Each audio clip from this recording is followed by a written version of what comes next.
You're listening to No Podcast for Old Men.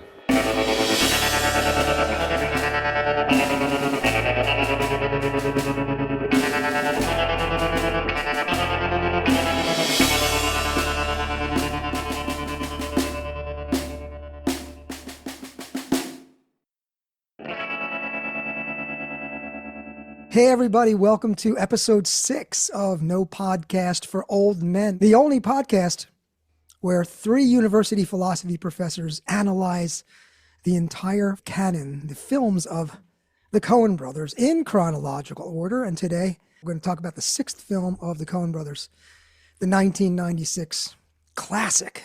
Some people say it's their greatest film, Fargo. Anyway, let me introduce everyone. My name is Robert Jones. I'm a philosopher out here at the Cal State system. I'm joined by Peter S. Fossil down there in Kentucky, Colonel Peter S. Fossil, professor, and also joined by my colleague here in Chico, California, Troy Jollimore. Now let's do this so people can keep track of our voices if they really care. Peter Fossil, say hi to everyone. Hello, this is Peter Fossil in Louisville, Kentucky. Troy Jollimore, I want to get your voice print. This is Troy Jollymore in Chico, California.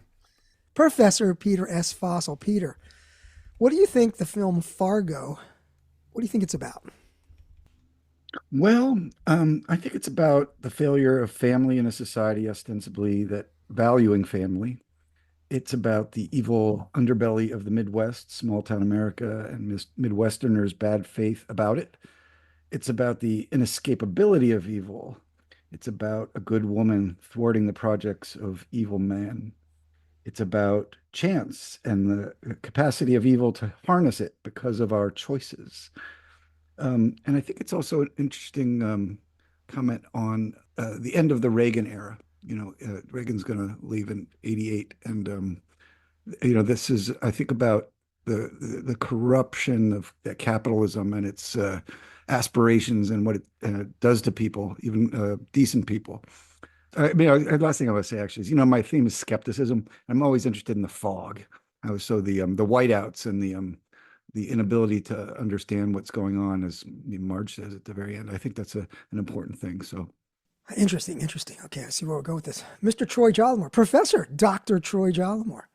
What did we used to call our lightning round? What do you think? Our lightning round. That's right. This is the lightning round. What's my lightning your round take? response? Thank you for asking. Fargo is a story about good versus evil and the various forms that good and evil can take. It's about the way our perfectly imagined plans tend to unravel in the real world. It's about so-called family values. It's about masculinity, what it is to be a man, and the terrible things that men can do when they don't feel manly enough. It's about American capitalism and the kind of characters that are created by such a system. It's about invisibility, the way a living human being with real interests and emotions can be rendered unseeable, like a corpse covered by fresh snow. It's about truth and trust. Can we trust the people around us to be honest? Can we trust the people who say they love us not to harm us? Can we trust our favorite filmmakers when they tell us that the movie we're watching is based on a true story? And it's therefore another Coen film about stories, how they affect us, why we believe them, whether we should. And so ultimately it's about the attempt to see the universe truly, as it really is, a cold, indifferent, nihilistic expanse of nothingness, of blank whiteness, where if we stop and really listen, what we will hear is, I'm going to borrow some lines here from a very famous short story, the closing lines, quote, "The snow falling faintly through the universe and faintly falling, like the descent of their last end upon all the living and the dead." Wow, Troy, that was heavy. Now I'm a literary Philistine, so I wish I could just say, "Oh, that was from that poem." But can you enlighten us? It's from the James Joyce short story of the Dead, the last poem in Dubliners, and that's the very end of the story. Beautiful. That's beautiful. Okay. Well, I think I'll do my little lightning round. The first thing I want to say is that this film it's an homage to the 1990s, like true crime fiction, tabloid murder genre of television that was happening in the 80s, 80s and 90s. It's also a Northern Gothic film noir masterpiece. It's also a film about snow and what I like to call moral snowblindedness. It's also a dark comedy. I think it's one of the funniest, in my view, it's one of the funniest Coen brothers films in the canon. And like Miller's Crossing, it's a film about appearance versus reality, but in a different sort of way. Troy, as you said, it's a film about truth and belief and facts and deception, including and especially self-deception. It's a commentary on popular culture, particularly the abysmal state of broadcast television in the 1980s and 90s. It's a film about the question of evil, what Arendt termed the banality of evil, the problem of evil, and the kinds and varieties of evil. Also, Troy, echoing what you said, it's a film about capitalist alienation and the inability to communicate. And the last thing I want to say is, like so many Coen brothers films, in a way, it's a film about nihilism, or the possibility that nihilism is true, though the claim that nihilism is true may very well be itself incoherent. Sounds like there's a lot going on in this film. Well, Troy, we hit that time. It's the summary, and you're our summary expert. Can you give us the summary, Troy, the Troy Jollimore summary of Fargo? Fargo is the allegedly true story of Jerry Lundegaard, a car salesman in Minnesota who has gotten himself in a financial jam. To get out of it, he concocts a kidnapping scheme. He's going to hire two men, the towering and manly Swede Geir Gimsrud, a.k.a. the Marlboro Man, and the somewhat smaller Carl Showalter, a funny-looking little fella, to kidnap Jerry's wife, Jean. The idea is that Jean's father, the successful businessman Wade Gustafson, who also happens to be Jerry's boss, will pay the ransom. Jerry will keep most of the ransom for himself. It's $1 million. He's going to keep most of it for himself, giving only a small portion, $80,000, to Geir and Carl to split between the two of them. They have no idea, of course, how much it really is going to be. In Jerry's mind, it's a perfect plan. He gets the money and no one gets hurt. It's a no rough stuff kind of deal, as he puts it. Unfortunately, due to Carl's carelessness, the two of them get pulled over by a cop just after the kidnapping, while their victim, Jean, is tied up and gagged in the back of their car. Geir shoots and kills the cop, and then shoots and kills two witnesses who just happened to drive by while they were dragging the cop's body off the road. This brings in the authorities, in particular Marge Gunderson, local chief of police, who happens to be 7 months pregnant, a fact that is highly visible but rarely mentioned throughout the film. We follow in parallel Marge's investigation, Carl and Geir's escapades as they wait around in a cabin with Jerry's captive wife, and Jerry's panic as his carefully scripted scheme goes haywire, and as he's confronted by Marge, who is trying to make sense of the whole deal. There's also an interesting little scene in which Marge, away from home, meets an old school pal of hers for a drink, and he gets weirdly and kind of creepily flirty with her. We'll come back to that, I'm sure. Anyway, does Jerry's plan continue to spiral out of control? You betcha. When it comes time to get the ransom to the kidnappers, Wade insists on delivering the money himself, which wrecks Jerry's plan to siphon off most of the cash for his own pocket. Wade's plan to confront the kidnappers with a show of manly force is similarly wrecked as Carl pulls a gun from his pocket and, shoots him. He does manage to shoot Carl in return in the jaw. The injury does not kill Carl, but it hurts like hell, making him even more irritable than before. Carl then opens the case of cash and realizes it's a lot more than they were counting on, a cool $1 million. He buries most of it in the snow, intending to return for it later, and goes back to the cabin, where he finds that Grimsrud has got annoyed with Jerry's wife and killed her. Carl doesn't seem to care too much about that. And where he gives Grimsrud the paltry $40,000 that he was expecting, then tells him that he's leaving with the rest of the money and taking the tan Cutlass Sierra that was Jerry's down payment to the two for the kidnapping. Is Grimsrud unhappy with this deal? You're darn tootin'. Being a man of few words, the Paul Bunyan-esque psychopathic Swede expresses his displeasure by chasing Carl down and killing him with an axe, disposing of the body famously in classic Midwestern fashion by running him through a wood chipper. Meanwhile, a cold police officer has gotten a hot tip regarding the kidnappers' whereabouts. Marge soon locates them and confronts Grimsrud. He flees, she shoots him in the leg, he falls. They have a brief and very one-sided conversation in which Marge does all the talking in the police car. Jerry has also been located and he screams like a hurt animal as he is arrested. And the film ends with a very gentle and sweet scene between Marge and her husband Norm at home in bed together. That is Fargo. Wow. I got to say, that was the most thorough and literary and poetic summary of Fargo I think I've ever heard. Why, thank you. I love how you incorporated all the Fargoese into the. You can't help it. I Sorry. didn't even try. They just snuck in. You're darn tootin'. You darn tootin'. You It betcha. was great. It was great. Yeah, as always. Thanks. What do you say we go to our next little topic? And usually at this point we turn to Peter S. Fossil for the what we call the political / social / cultural themes. You know, just sort of a broad category of themes of the film. And Peter, what do you got for us? Well, I mean, I already alluded to some of it. And I'm really curious to see what you have to say about this. But it's 1987 up in the upper Midwest. 87's the last year before the end of the Reagan era, and the Reagan era is characterized by capitalism and by greed and the wolves of Wall Street and the people trying to climb socially. I mean, you got Jerry London in there. He's got looks like a great house, nice kid, beautiful wife, but he's not happy with that. He wants more somehow. He wants some. Now, part of it's that he's, been, of course, grifting with GMAC, and he's spent all the $320,000, and they want their money, or at least they want their the fake VINs or the fake serial numbers, and that's part of it, though, too. That I mean, business is cutthroat. People get their money any way they can. I mean, you remember the era. This was characteristic of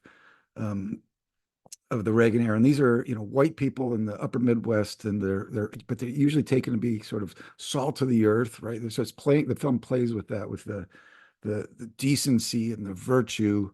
There was no church going in it, interestingly, but the moral rectitude of these Nordic Protestants and their descendants up there, and I think it's, calling a lot of that into question. And of course, there's the feminist bit, which is mixed with, I mean, one thing about the Reagan era too was, I mean, it's law and order. This is the law and order era. I mean, Clinton will make it worse by signing the crime bill in whatever it was, 1994 or something. And this is the age of mass incarceration of people of color. This is the age of police and prisons and the drug war and cleaning up the streets, and I mean, that just made me think of Taxi Driver, of course. But at any rate, we're coming to the end of that. But I mean, the law and order is strange here because we got these cops, but they're they're kind of goofy, folksy, sweet people, and we have a sort of the central character is a female cop, and this is an age of a sort of backlash against feminism, and I think it's a commentary about Reagan's America and what he's leaving us with and what it does to people. I mean, we can make America great again if that's what you want to go back to. I mean, this is an era that has really corrupted America and really denigrated it and undermined whatever values were really there. And so, yeah, I mean, I have my questions about Marge's virtue. I think she's presented that way, but I do want to talk about that a little bit later. And ultimately, as you said, Robert, there's a nihilism behind all this, and it comes pouring out, in this situation. So that's sort of my social political analysis of it. Nice. What do you say, Troy? Comments, your views? What are you thinking? Yeah, I think Peter hit a bunch of nails on a bunch of heads there. There's a lot of overlap with what I would have said, and so I'll skip some of it or keep it short. But it is clearly a film about American capitalism and the ethos of that. What we see, for instance, in Jerry Lundegaard is a person who, is a slimy car salesman on the job. And we get a very early scene of him on the job in which he lies to a customer and just clearly doesn't care, happy to cheat them. It's just the part of the daily routine, right? He has no ethics about it at all, clearly has no regret, remorse, conscience of any sort. And of course, B, that's who he is all the time. It's not just on the job, at home too. In his whole life, he's like that. So it's the answer to the question, what if one of these guys really was as bad as they seem to be, these salesmen? and that really is who he was. And that was his ethics, so to speak. That's his way of life. So we see this carried to its logical conclusion. Jerry thinks of everything in terms of the deal, right? He's using that word constantly, the deal. What's the deal? That's not the deal. This is my deal. He keeps saying things like that. Everything in his life is a deal. Everything is a potential sale, and he will say whatever he needs to in order to get that sale, which is where a lot of these issues about truth come in. Fargo is a movie that starts with a lie. And I know we're going to have a lot to say about this. I don't want to go on at length about it right now, but it begins with a title card saying this is a true story. And of course, it turned out it wasn't based on a true story. So this is a movie with lying and truth on its mind. And at the center of it, I mean, I don't know if we should think of Jerry as the center, but he's a center. Like a lot of their films, like Blood Simple, that's sort of multiple centers. There's these parallel characters. And for the most part, they don't meet each other. They only do on occasion. There's a little interaction, but there's a lot of independence. And so Jerry is a center, and at this particular center of the film is a person with absolutely no interest in being honest. And that, again, I take it the way I read it is that's because of the ideal capitalist agent that he is. He is a salesman. If you want to ask who Jerry is, that's who he is. I think I just mentioned Blood Simple, and I think it's significant that this is set in the 80s, which of course is when Blood Simple was made and also presumably set. We get a similar picture of society here in a lot of ways, a different part of the country, but still people who, some of whom at least, are just out for their own self-interest, willing to do whatever it takes to advance their own interest. I think there's some very interesting stuff going on here about technology, and in particular, the two technologies that really matter in this film, I think, are A, television, which has already been mentioned in maybe a couple times, and B, of course, cars, the automobile, right? The very word automobile, right? What are the elements of it? Auto, which means sort of self, it's the root of autonomy and so on, and mobile, of course, mobile, obviously moving around. The first shot of Jerry that we get, we can barely see him because he's in his car and during whiteout conditions. Robert, you mentioned snow and whiteout earlier. He's almost lost in this whiteout. He's not a human at all anymore. It's the car that we see, right? It's not him. There's multiple times in this film where people's identities sort of merge with cars in one way or another. In the end, of course, Grimsworth is caught because Marge recognizes the car that she's looking for, which is parked outside of the cabin. Marge tells a joke at one point. Remember the joke she tells? Did you hear about the guy who couldn't afford a personalized license plate, so he changed his name to, and she reels off right license plate number? So that's about identities being merged with cars. It's about dehumanization. Imagine, somebody who accepts a string of digits like that as their name, because they can't afford the personalized license plate. The very idea of a personalized license plate, which exists and is very popular, right, and probably was becoming popular around the time this film is set, is about the merging of identities with cars, the merging of human identity with technology.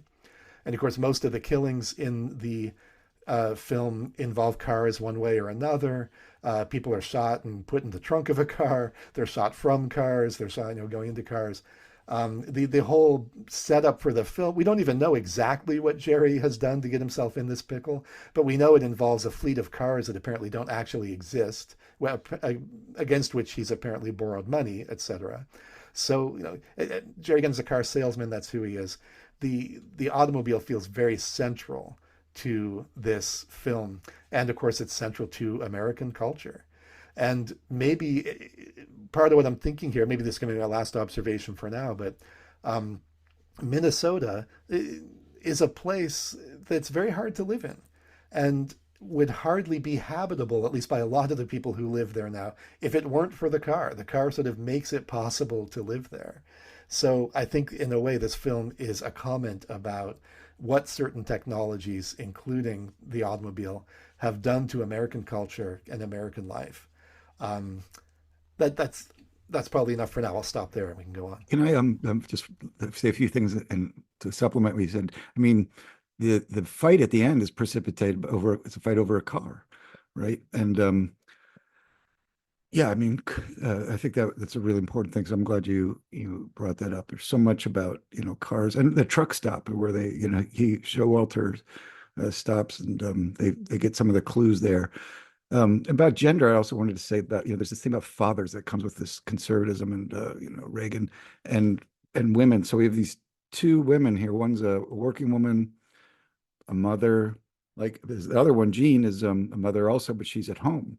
And she seems kind of confined in it and frantically always stirring something, and ignorant of what's going on around her. And I think it's interesting to look at Marge as only half a cop in a way, because when she goes out to the crime scene, she's put on her police uniform only on the top. She's still wearing her sweatpants and these like kind of UGG-like boots on her bottom. So she's like half cop, cop on her top and normal, pregnant woman, in her sweats on the bottom.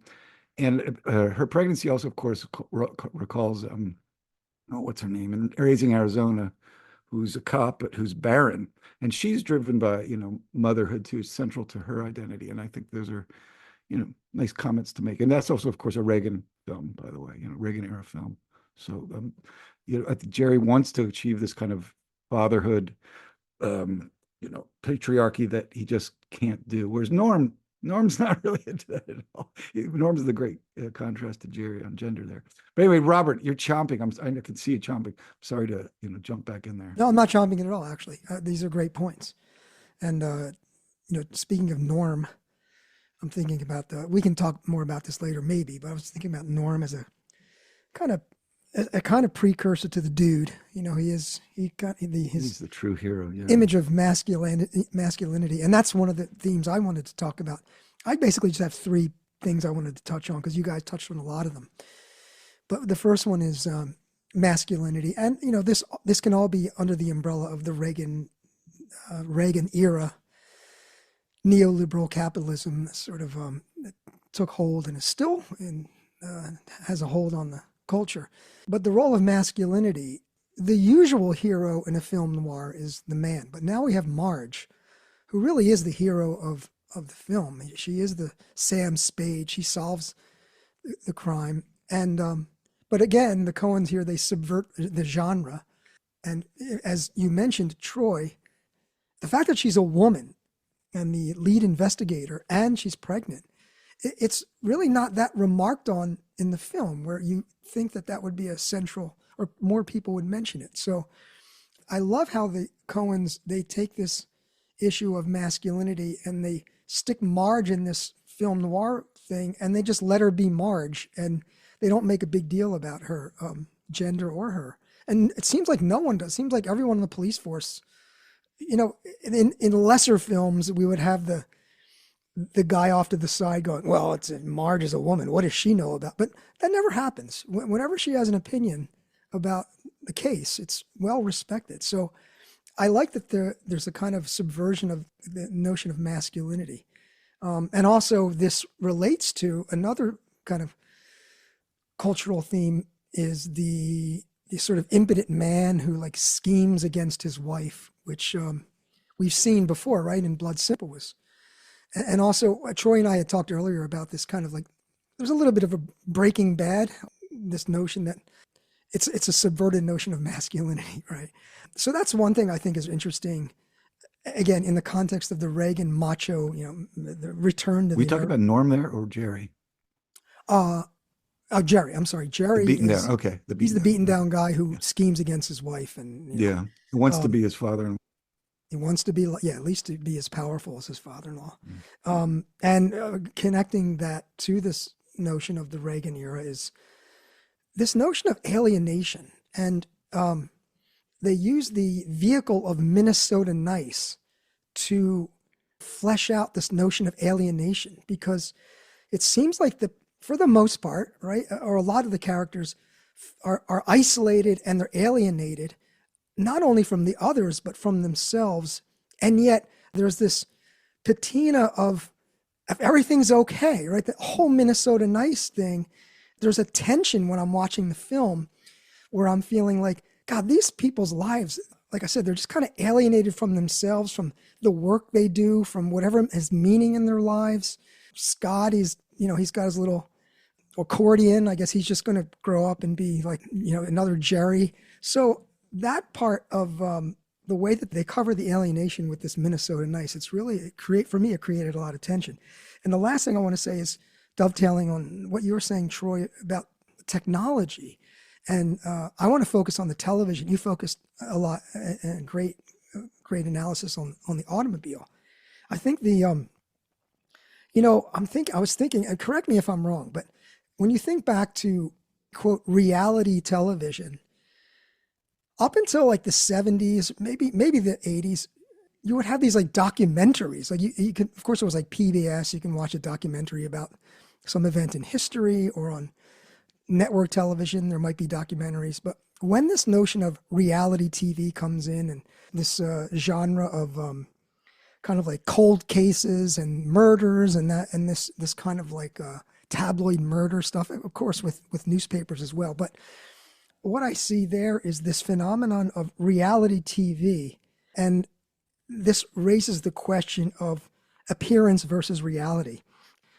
I think it's a commentary on the effect of this kind of television, which really swept the nation. If you remember, in the 80s, there were these scandals. Like, remember this thing like the McMartin school case, where supposedly these kids were being molested at school, and it was these kinds of tabloid stories were splashed all over the television. And what I see is a blurring of reality with television. And as you pointed out, there are so many times in the movie when people are focused not on themselves and not on each other, but on television. What is on the television? That's what's real. The hockey game.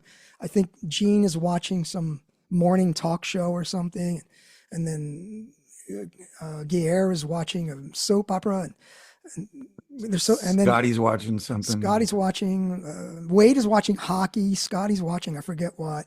And then, of course, Showalter and Greer are watching after the sex. They're watching The Tonight Show. The Tonight Show. Right, the Tonight Show. Yeah.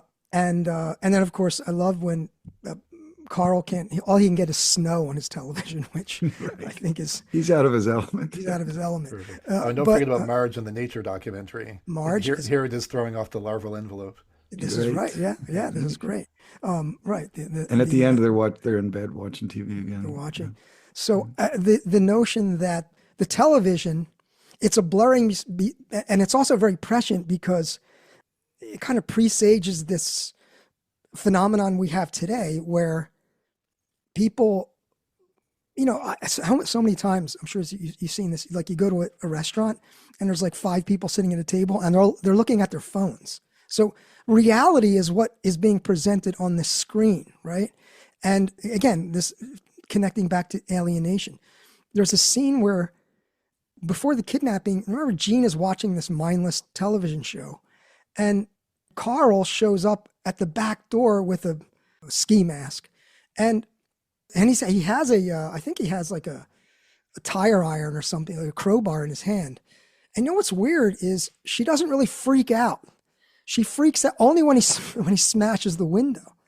And I see this again, this notion of like he's kind of behind this glass. It's like he's another person who's like on the TV. He's out there, and she screams only when he smashes the glass. And I'm thinking that this is a kind of blurring again of what's real and what's on the television. I mean, yeah, he's really out there, but not until he breaks through the screen does she freak out. So let me just end. I love that. That's so good. Saying is that, yeah, I think the Coen brothers were onto something. And I think, again, it makes me sad that things have gotten only worse. And now we have, quote, fake news, and we have AI, and what's real and what's not real is even more blurred today. But it really is a sad commentary. And I think it is an artifact that started under the Reagan era of this notion of, quote, reality television. I mean, seriously, would you have ever imagined back in, I don't know, 1984, 5 or something, that there would be super popular TV shows where they stuck a camera in like these like Housewives of Beverly Hills or whatever those shows are, and that's the entire show? It's just kind of bizarre, and it's totally bizarre. But it's been normalized through this process, which I think it is a kind of sense of alienation. So, And didn't it begin with like, a labor struggle? I mean, there was in the Hollywood writers' strike, and studios reacted by, we don't need freaking writers. We'll just have these reality shows, and they just flooded the, yeah. the airwaves with those. And so it was kind of another capitalist thing going on there. Anyway, that's my little spiel on the technology. Troy, you went automobile, so I thought, I'd go television. Yeah, could I actually add a little bit on? I want to follow up Please because do. you said such interesting things. I want to say that what unites, I think, these two technologies, the automobile and television, is that they are both instruments of privatization and elements of the fragmentation of American society. Both of them are private, right? So you think if you're driving your private automobile home from work, you're not on the bus rubbing shoulders with your fellow citizens. You're not taking the subway home, right? You've got your own little world. You're separate from everybody else. So you drive home in your own little mobile world, your automobile, and then you get home, and what do? You don't go to the movie theater and sit with a whole bunch of people watching something in common, again, rubbing shoulders with your fellow citizens. You watch your little television set. Maybe it's you and your wife, maybe your kid is there, maybe it's just you, and you watch whatever you want. So in a movie theater, if you're there with 100 other people, you're sharing an experience with 100 people, many of whom are likely strangers. Maybe they're all strangers. You're having a common experience as part of a common life. You go watch television at home. You watch your own little channel. These days, there's so many channels. It's like there's one channel for every person. So we're all getting different realities. We're all experiencing different things in, I think, both of these. And again, the Coens are quite prescient here, right? We look at this in 2024 and see how far these things have gone. But the Coens in 1996 are already seeing this and saying, look, American society and culture are fragmenting. And it's partly because of this capitalist ethos, and it's partly because of two of the biggest products of capitalist consumerism, the television set and the automobile. And Troy, even drilling down a little deeper, now these days with this kind of siloing, and you have like YouTube and Instagram and TikTok, the sort of individualized, targeted, or programming. It's so ironic. Quote social media is actually one of the most anti-social devices invented. It silos us off, and once YouTube or TikTok or Instagram, once they figure out what I watch over a few times, then that's what I get, and then you get something different. Peter, you get something different, and so it's further fragmenting, further alienating us from each other, from ourselves. We become these insulated echo machine feedback loops, So, I think I agree that the Coen brothers are really onto something. And I wonder if they could have even imagined that, 28 years later, it would be this terrible.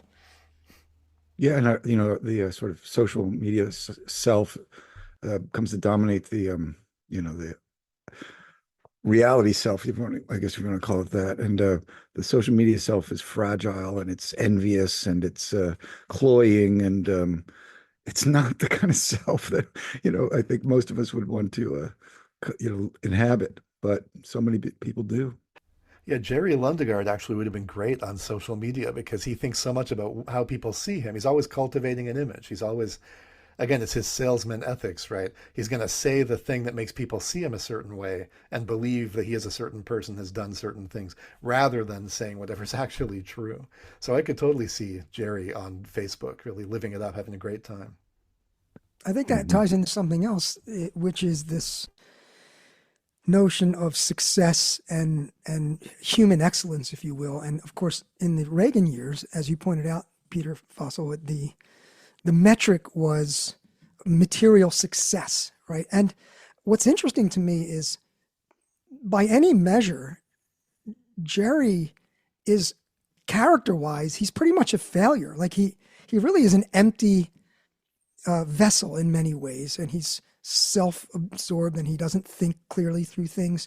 And yet, on the surface, to look at Jerry, and I think this is exemplified by at least one of the things that exemplifies is his photograph, which at the car dealership, he just looks like such a sleazy car salesman. But the point is, from the outside, from the sort of cultural values of the 80s and Wall Street and all that stuff, he has a potential to be a very successful guy. He's got a wife, he's got a son, he's got this nice house, he's working a respectable job. So, I mean, respectable to a certain degree. So I think that's interesting that you have the outside, what's presented is you're successful if you are materially successful. And yet Jerry is a failure as a moral being. He's just utterly, but of course, that is not a value that we seem to value in the culture. We do. I mean, look at, just as a digression, but look at someone like Elon Musk. I have students who worship Elon Musk, and forget about MAGA and all. Just, that's not someone who has the kind of moral character that I would see with, as emblematic of something to aspire to. But because he's so wealthy, then he's successful. We have to listen to what he says. Whatever he thinks is important.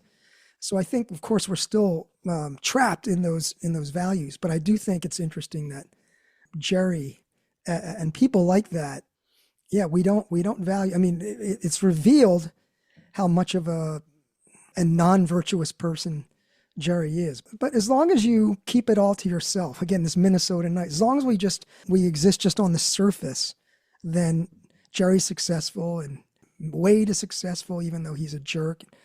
So anyway, in contrast, Jerry with Norm. I mean, so they're both husbands. Norm really seems to love Marge. He gets up and makes her eggs. He's really sweet to her. He brings her lunch, etc. He's going to be a good father. Also, he is competitive. I mean, he wants to win that contest. But when he loses, Marge and they move past it very quickly and easily in there. But not Jerry. He's so he has those stupid little like junior high trophies behind him. And and he's so he doesn't love doesn't love Gene. He doesn't love Scotty. I mean, it's Stan Grossman. We gotta talk about him. Who asks him, "What about Scotty?" And he's like, "Oh my God, what about Scotty? I'd never thought about that until now." There's such a great contrast. I just want to say lastly is that Norm, he's happy. It's clearly a small house, but what does he do all day? He's not out there grinding for money. He's ice fishing. He's painting his little ducks and everything. He's married to Marge. He's a success. He is. But I was going to say about Jerry that this was apropos of something I think that Peter had said, that it's such an interesting film in the way that we have these three central male characters, all of them evil, but very different from each other. But Jerry, in certain ways, even though I do think he's his own brand of evil, and I think that we're going to want to talk about this, Robert already mentioned, I think, in connection with some of Hannah Arendt's work on banality of evil and so on. That's Jerry very much. But at the same time, he does have certain qualities, both of Grimsrud and of Showalter, I think. So the scene that Peter, you mentioned, where I just think it's a stunning scene in this film, where Stan Grossman says to him, "Oh, and what about Scotty? Is he okay?" And you just see in his face and in his delivery of the line that he literally hadn't thought about Scotty at all. It's like he forgot he had a son. Oh yeah, geez, Scotty. Right? Like it totally comes back to him. He has no plan for this. This was not part of his plan at all.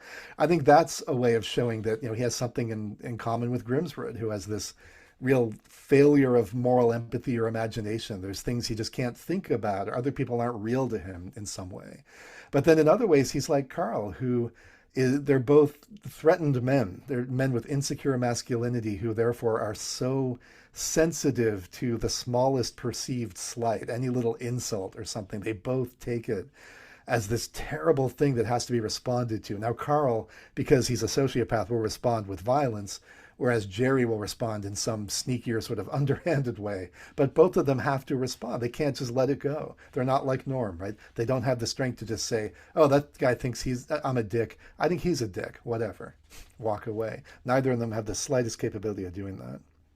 I agree that I think Jerry and Carl there's a kind of twinning there. I mean, they both really have, and I do want to talk about evil, by the way, so let me forget about that. But they both have, their failures in the face of authority. I mean, Jerry, when he confronts Wade, he fails. With Marge, he fails. In front of Stan Grossman, his name literally means steel. great man, you know, right in face of that Riley Diefenbach on the phone who wants the money. You know who that is, by the way? That's the guy who played the Undertaker in Big Lebowski. That's right. Warren Keith.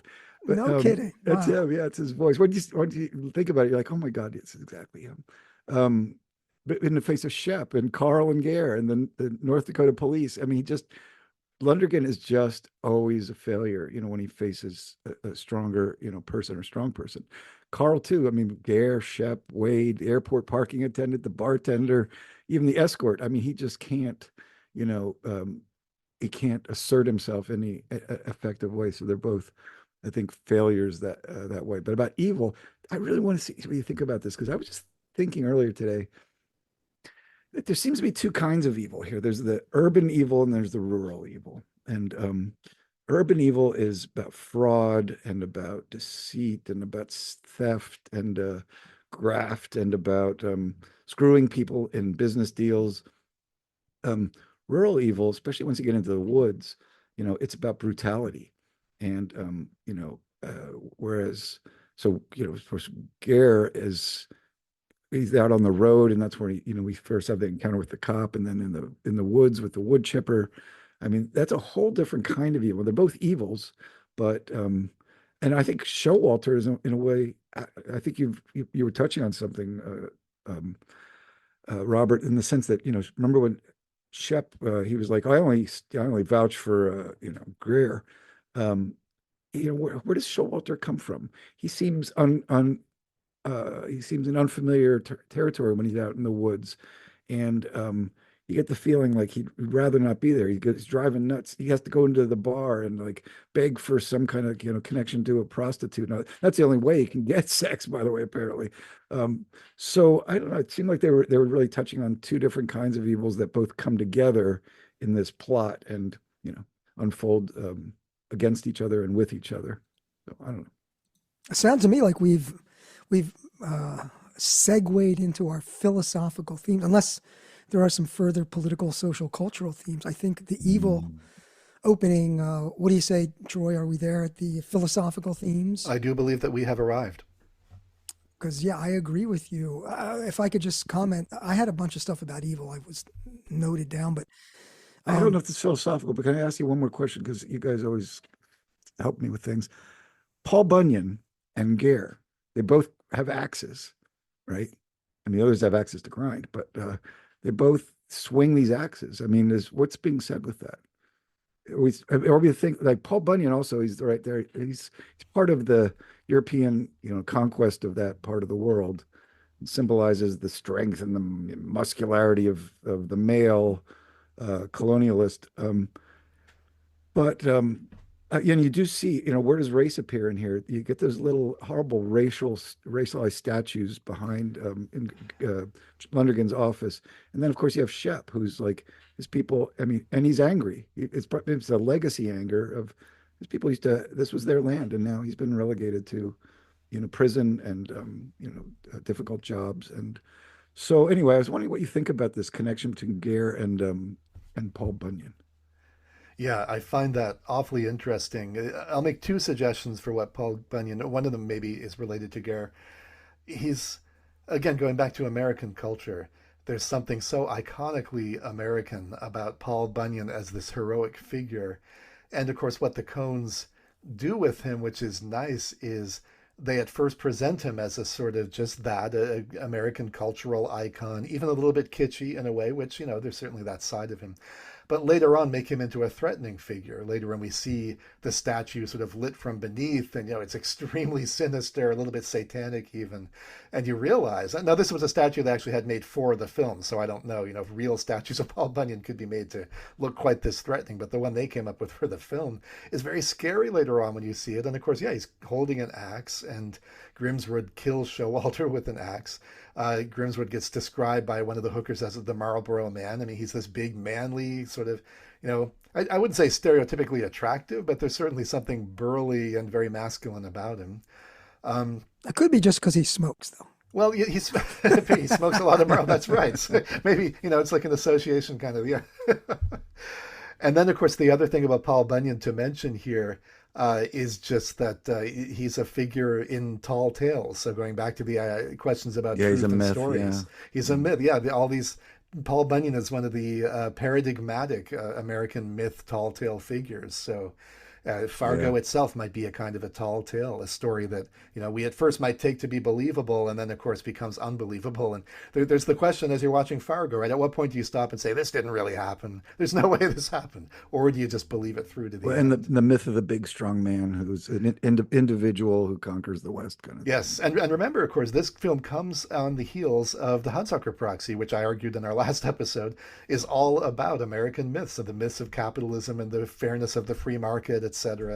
So I think both of these films, as different as they are on the surface, and they certainly are, I think both of these films underneath have very similar things on their minds. Let me just say before we get to the philosophy, the notion I was thinking about the axe and the Paul Bunyan's axe and Guerre's axe, and I think and this connects to your point, Peter, about the kind of colonialism, the kind of settler colonial themes and history and Shep, and so the one way to look at an axe, of course, in the Paul Bunyan myth, in not just in the Paul Bunyan myth, but the axe can be seen as a tool, and the axe could be seen as a weapon. And in the case of Paul Bunyan, the traditional view, right, is that Paul Bunyan is this dude who has this ox, and he basically with his axe, he creates America through this like mixing the axe with the soil and the hard work, right? And but really, what he's doing is he is exterminating peoples that are already here, right? So there's a sense in which Paul Bunyan's axe is itself a weapon, and I think when we get Guerre, then we get the literal, because he's wearing a very similar outfit, right? Doesn't he have like a flannel shirt on? He's got a kind of Paul Bunyan thing going on. It's almost like a Lebowski sweater. It's not a cardigan, but it has the color scheme is Lebowski-esque. I thought at some point in the film he's wearing I could be wrong. I thought he was wearing a kind of like flannel. Yeah, maybe in the cabin. I mean, in the cabin, yeah. Oh, yeah, it's because he's wearing the long underwear in the cabin. Remember, he comes, that's one of the, I hate to say it, maybe I'm so perverse, but to me, one of the funniest moments when he comes running out of the cabin and he has, in his long underwear, and he has to put the hat, he puts his fur hat Puts his on. hat on, yeah, before he wields the axe. Well, are you saying you wouldn't do that, Peter? I don't know. You're going to axe a guy to death without your hat on? Come on. What kind of man are you?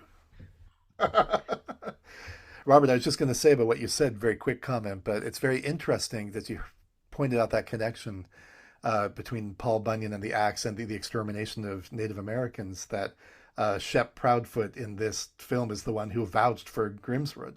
That's a very interesting connection, kind of ironic given the history. Oh, yeah. And man, when he unleashes on Carl, as you, yeah. I think you alluded to this, Peter, that is some pent up. He's angry, right? And Some rage. Yeah. it's some generational trauma that coming out. So should we slip into the slide over to the philosophical theme? Let's talk philosophy and let's talk about evil, because Peter brought up evil already. We're already sort of there. Peter, I like your proposed categorization of evil into the rural and the city evil. I think this is or urban evil. I like this. This is great. I'm going to propose a different one, but I think it's meant to augment and not supplant yours. I was thinking in Aristotelian terms, and I was thinking about Grimsrud and Showalter, and I mentioned this to Robert a little while ago, that Grimsrud, so if we think of Aristotelian virtue, as he thought of many virtues, though not all, but many as a golden means between the extremes, Grimsrud is the person, if we take, say, empathy or something like that, emotion of some sort to be the virtue. Grimsrud has a deficiency. He has no empathy. He feels very little. Throughout the entire film, he speaks little and he seems to feel almost nothing in any situation. Whereas Carl Showalter, and in some ways Jerry, would be the person with too much emotion or with unrestrained, unregulated emotions that kind of run away with them. So, when they kill people, well, Jerry never kills anybody directly. So Jerry's another case. We should talk about that. When Carl kills people, generally it's not because he's planned it out and he's been methodical, it's foreseen, he just gets swept away by his own feeling. He's insulted, he feels belittled in some way, he's frustrated that people won't go along with his plans, whatever it is, and he just shoots somebody for one reason or another. Grimsrud, on the other hand, always methodical, right? Always cool. Just he just doesn't care. He shoots somebody because it's the most convenient thing for him to do. It's going to keep him out of prison, whatever, and he's done with it. And he doesn't seem to feel anything either in advance of it, while he's doing it, or afterwards. There's no sign, of anxiety, fear, anticipation, regret, right? Whatever it is. Now, admittedly, Jerry doesn't really fit the Aristotelian thing, right? I think Jerry's evil in a different way. And Robert, you mentioned earlier on Hannah Arendt and the banality of evil, and I think that's Jerry. Jerry's a little Eichmann. I mean, Jerry is just this guy who he's got his role, he's carrying out his plans, he's doing this stuff. He would never hurt anybody directly. He would say it's because I'm too good a person for that. I think the truth in large part is that he's just too weak to do it. But he's happy to hire people to do things, not intending that they hurt people. Right? Again, it's a no rough stuff kind of deal and so on. And Eichmann, too, claimed to have no bad intentions. Now, we can argue about whether, how that claim can be sustained. But there's a sense in which I do think Arendt was right. He wasn't malevolently, overtly evil in the way that some people are. But his actions brought about terrible suffering because he's a bureaucratic man. He's a cog in a big machine, in a sense. Even when he takes initiative with his own plot, as he does in this film, he still just acts in that way. He hires other people to carry out his actions for him. And he just doesn't really think in a serious way about the consequences. Where is this going to go? What if it doesn't work out? What about Scotty? Oh, my son. Oh, yeah, I have a son. Oh, well. What is Jean going to go through during the process of being kidnapped? Isn't that going to be really hard on her? He just doesn't think about any of this stuff. He has such an incredibly limited, narrow mind and narrow scope of imagination and ability to confront reality, basically. I mean, again, this brings us back to the truth theme as well. But I think that Jerry just has almost no contact with reality. And so he brings about great harm and great evil by doing the things that he does, even though I think if you asked him, he would say with a fair bit of sincerity, I really didn't think anybody would get hurt. I really had no idea things would go this way. How could I have known? So 3 very different pictures of evil, I think, that we get in this film. Yeah, I mean, I'm glad you brought it up that way. I mean, I guess I want to say that there's a line about that I think is about the sort of either refusal, avoidance, maybe, or ignorance about evil that you see in a lot of the white, Midwesterners there. For instance, it has to be Scotty who says to his father, "What if something goes wrong?" And it was just like, yeah, I mean, and Stan Grossman, who's really the authority. I mean, Wade defers to Stan Grossman. Everybody defers to Stan Grossman. He's the great man. But then when he sides with Jerry about, yeah, we shouldn't call the police. They say something like, well, why would they kill her? As if duh, she's a freaking witness. She might have information that she convey. Of course, there's a reason to kill her. These dopes don't even have a clue about what kind of situation they've thrown this woman is now in. And there's of course, there's the question about Marge, and she doesn't understand it either. So I think there's this way that evil is sort of, I can't decide. I mean, that's why I used bad faith before, because Sartre's concept of bad faith is that, people make arguments about why they're not free or determined or all this genetics and society and all this, but everybody knows that we're free. And it's just bad faith to make that argument. And I think here too, it's like, do they really not know? Are they really ignorant, or are they somehow avoiding or just in bad faith about this kind of evil in which that really lies beneath them? I mean, when you saw the Beetle, by the way, it reminded me of Blue Velvet, right? I'm like, oh yeah, we're with the Beatles down here, and I wonder if you all would do a comparison with Anton Chigurh and the Dark Rider of the Apocalypse, because those seem people that are kind of, Greer-esque in a way, and how the Coens have moved from a different kind of presentation of evil in those 3 characters. Oh, Peter, that's all you stole my thunder with 2 things: Blue Velvet and the Beetle, and Anton Chigurh. Well, we're always attuned, Robert. I'm sorry, but yeah. But what I was thinking about is, so first of all, for those who are familiar, like you 2 guys, obviously, but when you learn about this in your philosophy class about the problem of evil. And I'm interested in the kinds of the varieties of evil.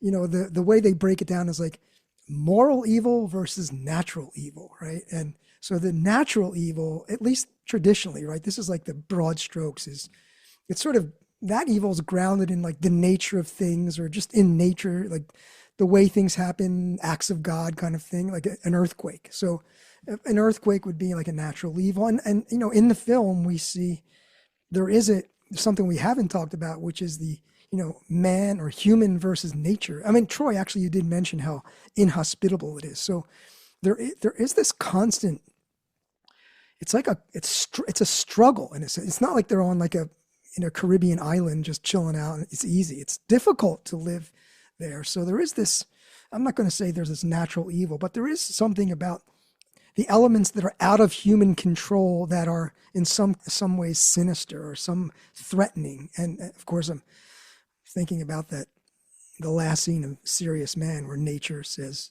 well, we think it's nature. We don't know. But anyway, I want to talk about moral evil, which is what philosophers call moral evil, which is this arises out of like the acts or the intentions of agents with free will, like free choices. It involves like reason and the feelings, the intent for why you're doing things, right? And, you know, differing intentions and different, not only intentions, but your sort of affect helps clarify these different kinds of moral evil and connects, as Troy, as you were saying, connects to the character of the agent. And so I just came up with this little taxonomy. I thought of 3 different versions of evil. So the first one I was thinking about is, I called it like malicious or malevolent, or some people call it radical evil. And this involves a kind of malice and sadism, or a kind of evil for its own sake, right? It's performed because you want to harm others. You get enjoyment out of watching others suffer, you know, these kind of, again, connecting back to the, you know, this phenomenon of the tabloid murder genre, the serial killer who tortures the victims, right? That would be your kind of paradigm case of the radical evil. And then there's kind of, you know, there's many names for it, but I just call it instrumental evil, which is, it's something that has to be carried out. It's kind of evil, but perhaps it serves a greater purpose, like painful dental surgery. You know, the pain isn't good, but it has some other good ends or something. So there's that. And it's not, your dentist isn't malicious. It's not, there's a big difference between the dentist in Marathon Man and the average dentist, right? Even though they might be doing the same process. And then there's the third category, what I'm calling unintentional moral evil. And that is based on human short-sightedness or stupidity or incompetence. So I went back and I was looking at Hannah Arendt's, her argument, and her book is Eichmann in Jerusalem. Here's what she said, and I was trying to make the connection between these different kinds of, and my question, where I'm going with this is, I want to find out in the categories that I gave, where you think our 3 antagonists, or more than that, perhaps Wade is evil, fit into. But here's what she says that's interesting. When she's talking about Adolf Eichmann, she calls him a desk murderer. And she says, you know, Eichmann wasn't motivated by any kind of monstrous or malevolent motives. Here's what she says, quote, "It was a sheer thoughtlessness." Listen to this. She says, "Something by no means identical with stupidity that predisposed Eichmann to become one of the greatest criminals of the period." So Eichmann's motives and character, you know, as she says, they were banal rather than monstrous. And she calls him, another quote I love from her, he was terrifyingly normal. And so I think it partially describes Jerry. Although as Troy, as you mentioned, I think Jerry's brand of evil, unlike Eichmann's, it does involve a lot of stupidity. So it's interesting, you know, Arendt's notion of the banality of evil sort of applies to Jerry, but when she says he wasn't stupid, it seems like Jerry is stupid. He is stupid. But this notion of the banality of evil, and this is where I was going with Blue Velvet.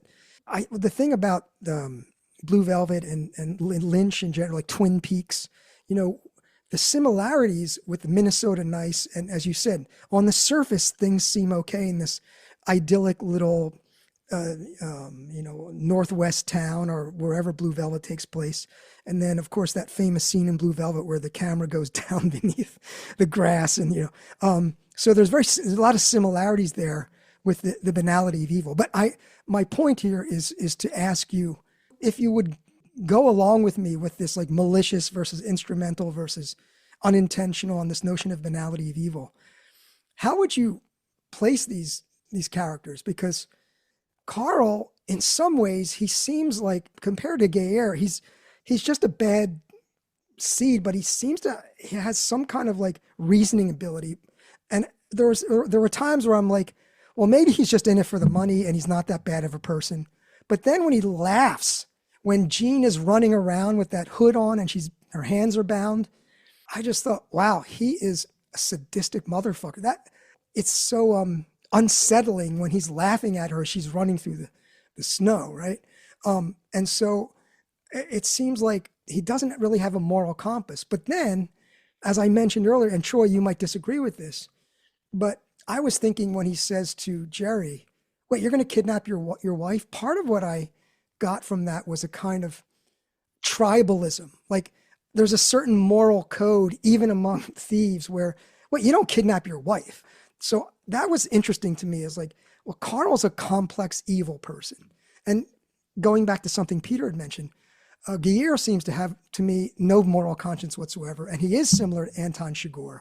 However, I can never picture Anton Chigurh watching a soap opera so intently and being so invested in the outcome of this affair that we're watching on the TV. The woman's pregnant.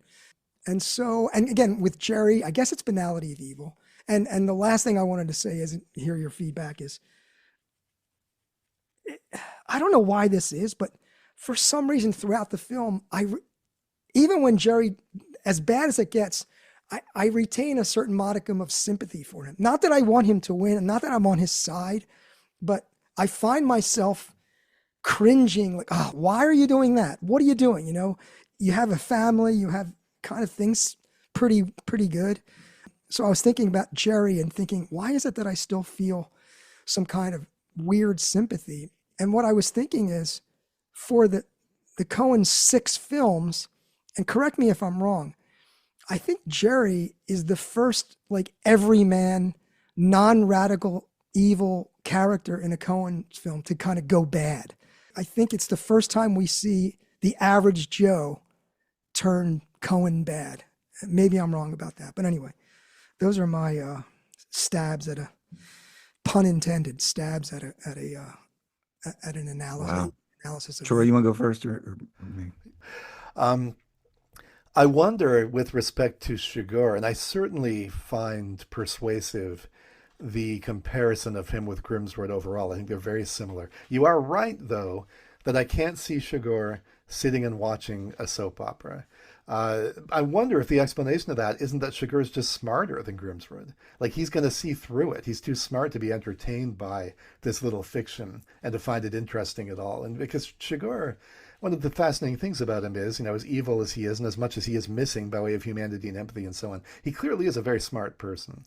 And it's not clear that Grimsrud is very smart. He's got some smarts. He's got some ability. He's more competent than Showalter, which is one of the reasons he gets so irritated at him.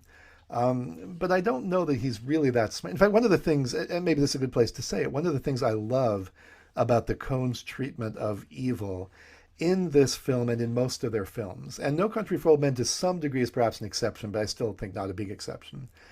There's this way that Hollywood has of depicting evil villains. The sort of stereotype is the evil genius, right? The James Bond villain who has a big corporation and they're so intelligent, they're massively they're kind of like an Elon Musk type character in a lot of ways. Yeah, they're like the arch villain. They're the arch villain. They're like James Bond, except the opposite, because they're evil. So, and they're so smart, and we have to fight and somehow defeat this incredibly smart, long-term thinking person. And in the real world, of course, these people don't exist, or if there are any, there are very, very few of them. Most of the harm that's done, most of the evil that's done in our world is done by stupid people, or at least not very smart people. People are, not much smarter than average or smarter than average at all. And so I really appreciate the depiction of evil, these 3 evil guys in this film, none of whom are really very smart, all of whom in some ways are bumbling, all of whom makes obvious mistakes.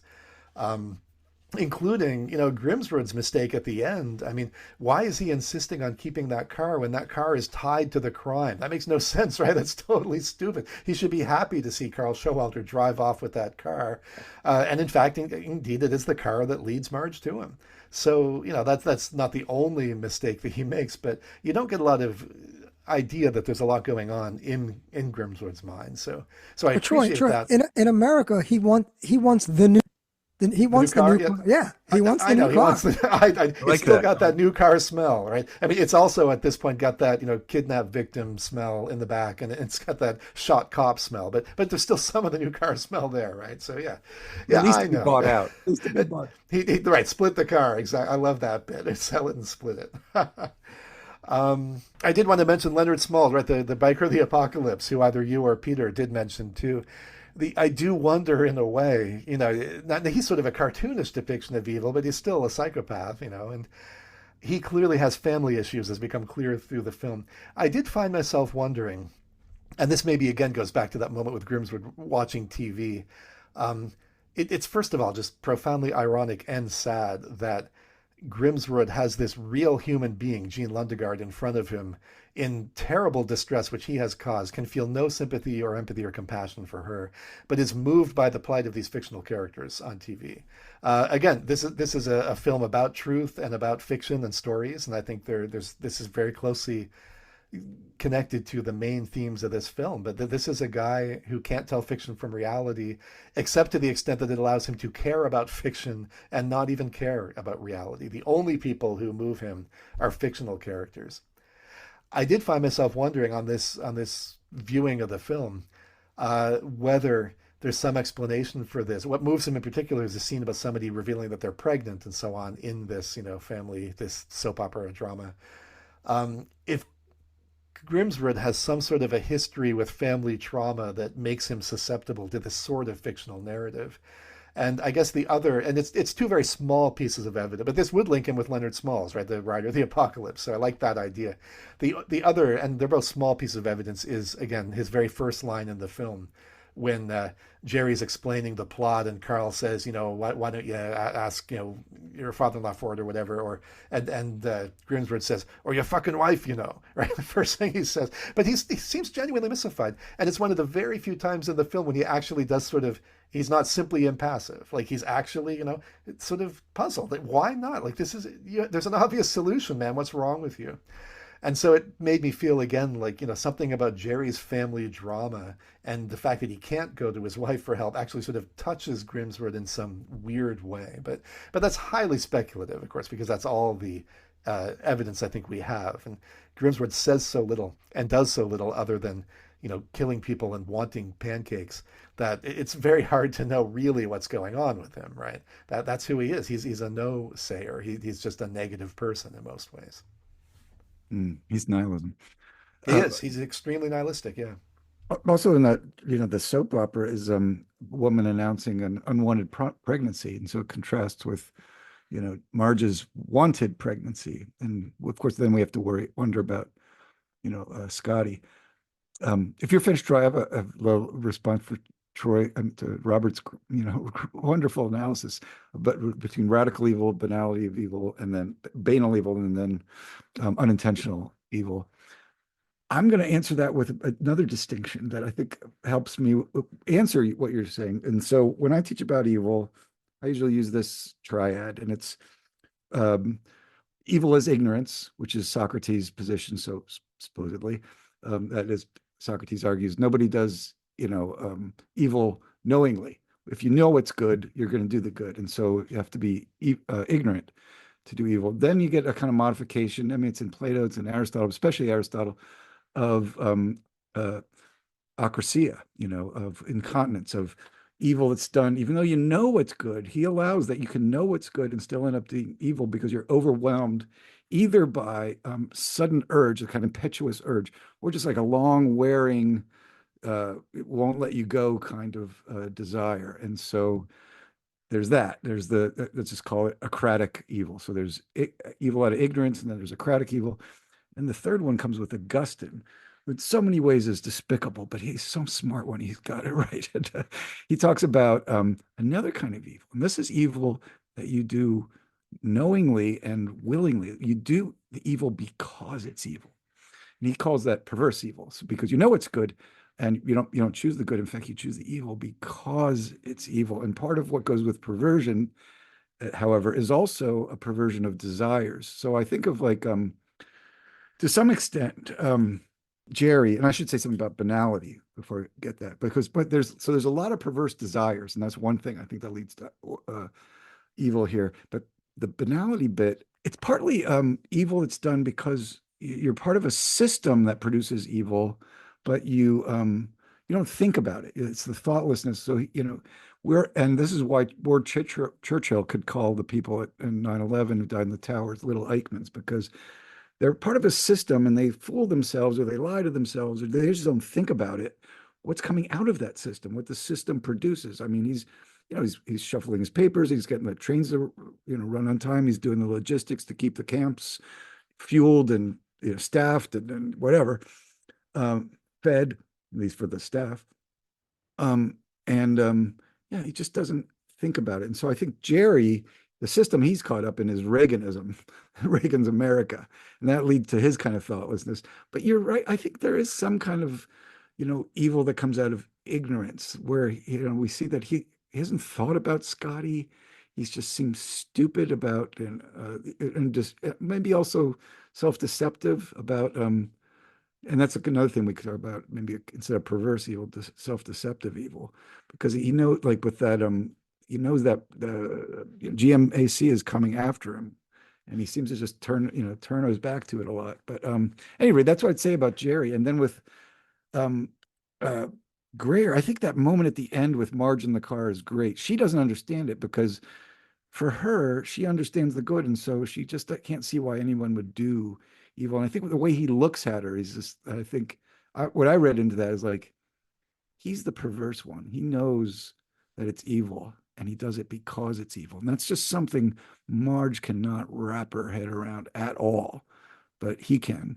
And Showalter, obviously, like Jerry, he just has all these perverse desires. He wants the money. He wants that money more than, he wants to get away, really, or to yeah, he could just abscond right there, but he's got to have that last whatever couple $1,000. What connects him to Jerry in that scene for me is, remember Jerry when he's freaking out after Wade denies him, he starts going after his windshield with this red ice scraper.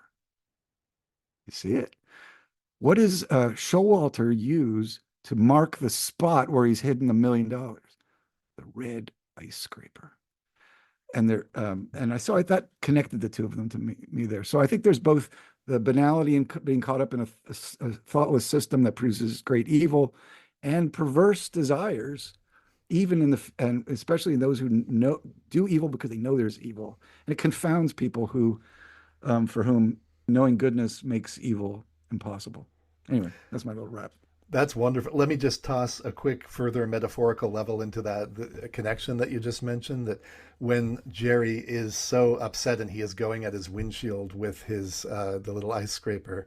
I mentioned before this theme of Jerry not being able to see clearly and us not being able to see him clearly. He's trying to clean his windshield in part so he could see clearly, and of course he's failing. Both Jerry and Carl Showalter are people who can't see the world as it is, and that's for a lot of reasons, but in part in both cases because they have these emotional triggers so that they fly into rages and are unable to see what's actually in front of them. Oh, I love that, and that of course can touch on the skepticism bit, because you get the fog, the whiteout, which doesn't allow you to see clearly. Mm-hmm. You got the ice on the windows. I think when you see, Jean running around, she's got her head covered and she's running around in a panic because she's confronted an evil that, I mean, she knows it's evil, right? But it's just throws her into this disarray because it just, even when it's at the window looking in at her, she just can't quite understand it. And I think she breaks down in the face of it. But I think I took the head coverings with the shower curtain and then the head and hood later, to indicate her just inability to see the reality of the evil, how deep it goes in front of her. I think they're doing it to render her invisible. I mean, I think that Jean, Oh, who begins as a subject and a character, is then objectified quite literally. And of I course, at the see. end, is literally objectified, turned into a corpse, an object. But throughout the film, she's beginning, she's as much of a character as anybody else, but she's kidnapped, she's rendered passive and inert. They wrap her up so that basically she can't see anything, but also they can't see her, right? One of the reasons why they're able to treat her in this way is because wrapping her up, they can't see her. And from that moment in the film on, we really don't see her. We see her body at times, but we never again see her face That's or great. anything. Yeah. And we don't hear her. She has no voice from that moment on, Well, we except do a few, hear her she screaming and her whines. shrieking. Yes, Yeah. no, she, I right, mean, but she can't speak. She has no voice. Yeah, and right. maybe that's the horror of her facing the Reaganism, the patriarchal Reaganism that's about to do her in. That Right. to which she submitted all her life, obviously, with Wade and her Well, right. husband. Ironically, and of course, this she has no way of knowing this, but the threat that she sees as coming from outside the house and breaking in Is not originated within her own house. Yeah. right. It's the old horror movie theme, right? The call is coming from inside the house. Yeah. It's one of the brilliant things. And this goes back, since we're on this topic now, you see how one thing leads to another when we talk about this. Absolutely. This goes back to the sort of Robert's comments on reality TV and TV news and so on in the 70s and 80s. One of the things we know went on was that people in the United States in the 70s and 80s had vastly exaggerated, and today, by the way, have vastly exaggerated overestimates of the likelihood of being harmed by a random criminal in the street or something like that, when in fact, most people who were victims of violent crime were hurt by somebody they knew. And that's what's exemplified here. That's exactly what happens here. Jean, watching TV, even as this happens, the very thing that has instilled this view of the world in her mind is harmed. She thinks it's just random strangers coming in. She thinks it's the outside world breaking into their happy little home. In fact, it began in the home. She's really being harmed by somebody that she not only knew, but in fact lived with and was married to and, presumably loved. I think that's quite a brilliant thing that the Coen brothers are doing there. That's a great observation. Here's a question for both of you. It's like, but it's that last scene, in the Prowler when you got Greer in the back, and Marge is just saying, I just don't understand. But there's all kinds of goofy things she says before that, like, it's a beautiful day. It's sorry, maybe there, I don't know, but I thought that was goofy, and just the folksiness of like, for a little bit of money. I wanted to connect her to Sheriff Bell in No Country, which I know we haven't talked about yet, but he similarly at the end just seems confounded. He's staring out there like, well, what do you make of that scene then with her in the Prowler and Greer? Oh, are we having the Dark Marge conversation now? Yeah, let's go to Dark Marge. Well, the backstory on this is Robert sent us this excerpt from something he was reading about the film, which argued that Marge is a dark character. And I mean, I think maybe you should summarize that, Robert. There are a few articles out there, a few critics who say things like, well, the naive viewer thinks that Marge is the moral center of the film. But if you look closely, you'll see that Marge is actually a dark character. Phrase that was used was that Marge is a antagonist. And then this, not only the article, but it's an interview with, I can't remember her name.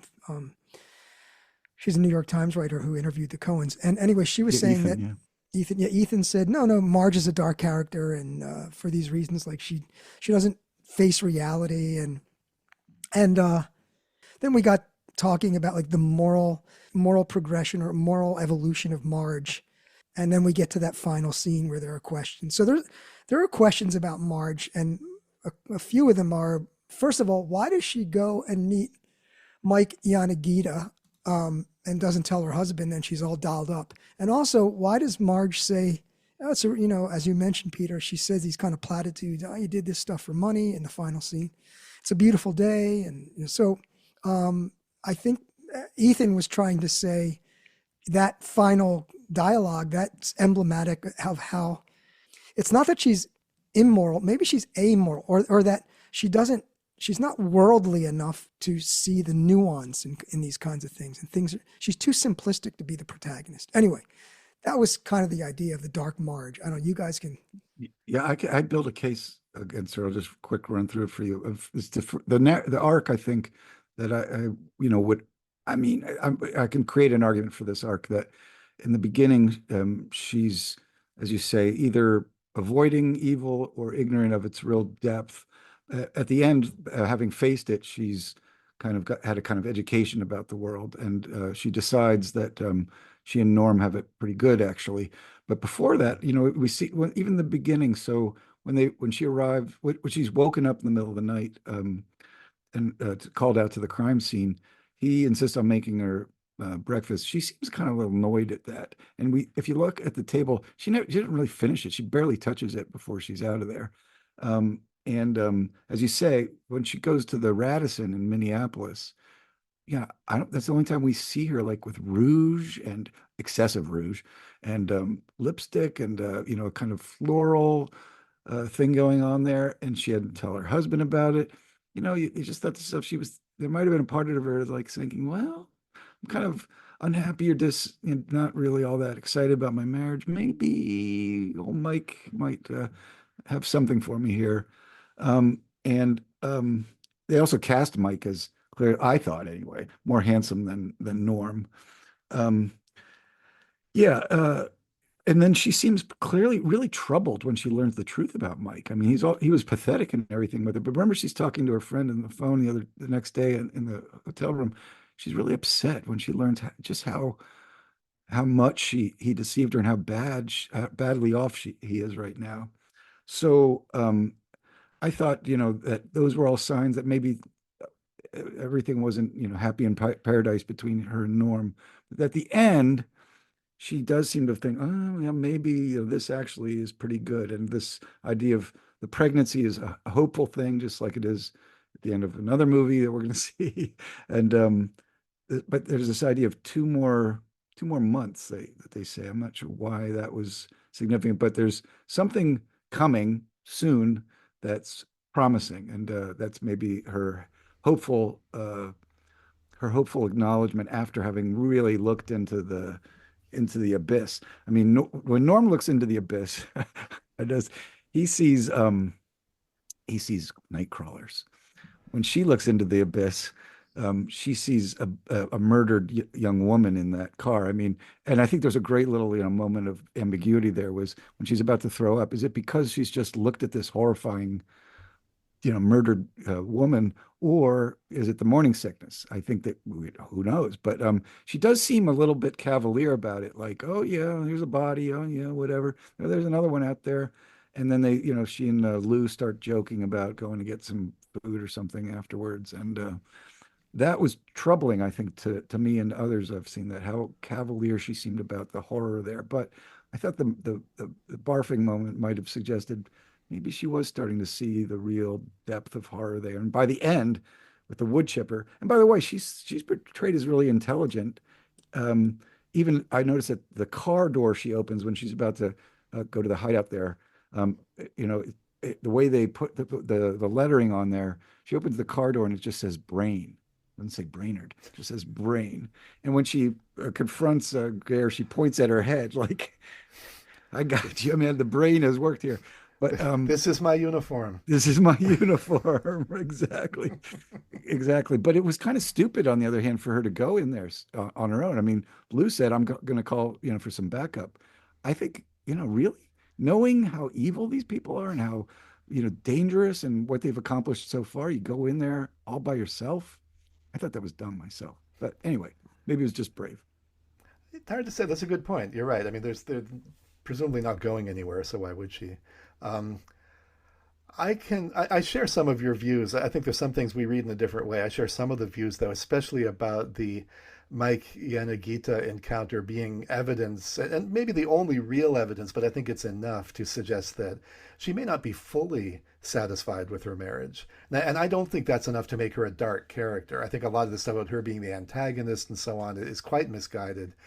In particular, the idea that she is narrow-minded and not critical and so on, and I'm going to come back to that. I think we should talk a little bit about that in its own terms, but I do not buy that at all. What I do think she is very different from the kinds of intelligence that the Coen brothers have, or that they're used to in their own lives, and that many of their characters have. And I think that makes her interesting. It's very interesting to me that 6 films in, after films populated by some very cynical, negative, pessimistic, unlikable, amoral or immoral characters and so on, they give us the one who I think up to this point at least is by far the most likable and most admirable person, and they're not really a Coen type character. George Tolles has this nice essay. It's been a while since I've read it, but if I recall correctly, he says something like, one of the interesting things about Marge is that she has no irony in her whatsoever. And so, for instance, Marge, the hero of this film, would not be a person who would appreciate the joke that the Coen brothers are playing by saying this is a true story when it's not. She would be offended by that. She would say, you lied to us. She wouldn't find it amusing at all. And I think he's onto something. And I think the Coens are doing something interesting here by considering the possibility of limits of their own worldview. That maybe it is possible. There's a real deep question here, right, for moral philosophy. Is it possible to be truly virtuous without having highly developed judgment, right? The Aristotelian picture, to go back to Aristotle again for a second, is the truly virtuous person has phronesis. They have great practical wisdom. Now, I think Marge in some ways does have practical wisdom. So maybe it's not a question of whether you need that. Maybe it's a question of how we should conceptualize that. Does having practical wisdom involve being a person who can sort of see things from the outside and see around corners and sort of be the sort of person to sort of scoff at kitsch, or the sort of person who would see somebody who spends his life painting mallards, hoping to get it on a stamp and thinking that's really silly and kind of something to mock and laugh at? Or is it possible, in fact, to be a person who has great phronesis, great practical wisdom, and see that person as wholly good and admirable, and not have any part of you that wants to say, look, there's really something wrong there, or something at least, if not wrong, a little ridiculous. Just like there's something ridiculous about these people's accents, the way they talk, therefore we should scoff at them. They're not really serious people. It doesn't matter as much what happens to them, etc., right? A lot of people read the film that way, and I don't think that's what the Coens actually want us to think about these people. And yet they do want us to find the accents comical and to laugh some of the time, and that's clear. So I think they're going for something quite complicated here. On the Mikey and Nagita thing, you said something about how she is very disturbed when she talks to her friend and finds out the truth about him. Here's what I think's going on, though, and we have to place this in the context of the surrounding events, right? Because I think this moment is the hinge moment of Marge's moral education. So I agree with you, Peter, that she begins as, in some ways, a naive person. She knows intellectually that there's evil in the world, but she hasn't really grasped it, or she hasn't grasped it emotionally, right? She hasn't gotten that yet. Exactly. Yeah. And so what's going to happen is that moment with Mikey and Nagita and then her talking to her friend on the phone, before that is her first confrontation with Jerry Lundegaard, and after that's the second. In the first confrontation with Jerry Lundegaard, he lies to her and she buys it. She just assumes he must be, he's talking to me face to face, right? It's like it doesn't occur to her that this guy would lie to her face in that shameless sort of way that a person would have to be to lie as you're standing facing somebody in that little room, right? It literally doesn't occur to her. Then she goes off, she has the thing with Mike, she talks to her friend says, oh, Mike totally lied, right? But none of that was true. And you see it in her face, right? Something's falling away, something's shaking. And she's like, oh man, you can't trust men. You can't trust people to tell the truth. I bet Jerry Lundegaard, he never went to check to see if the cars were there. How would he know? I bet he was just making it up. And that's when she decides to go back to see him one more time. So I think that's the hinge moment of her moral education. The one more thing I want to say is about the final scene. I want to defend, maybe this goes back to what I was saying, but I agree with you. At least I'm puzzled by the line, "It's a beautiful day," and Robert and I have been talking about this. I really don't know in a way what to make of it. I'm not sure.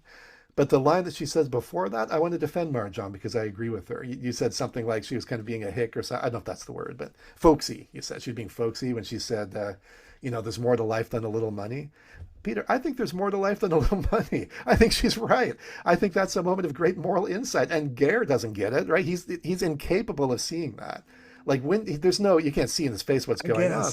He has no clue what she said. What do you mean more to life than money? What are you talking about? What the heck do you mean, as Jerry Lundegaard would say?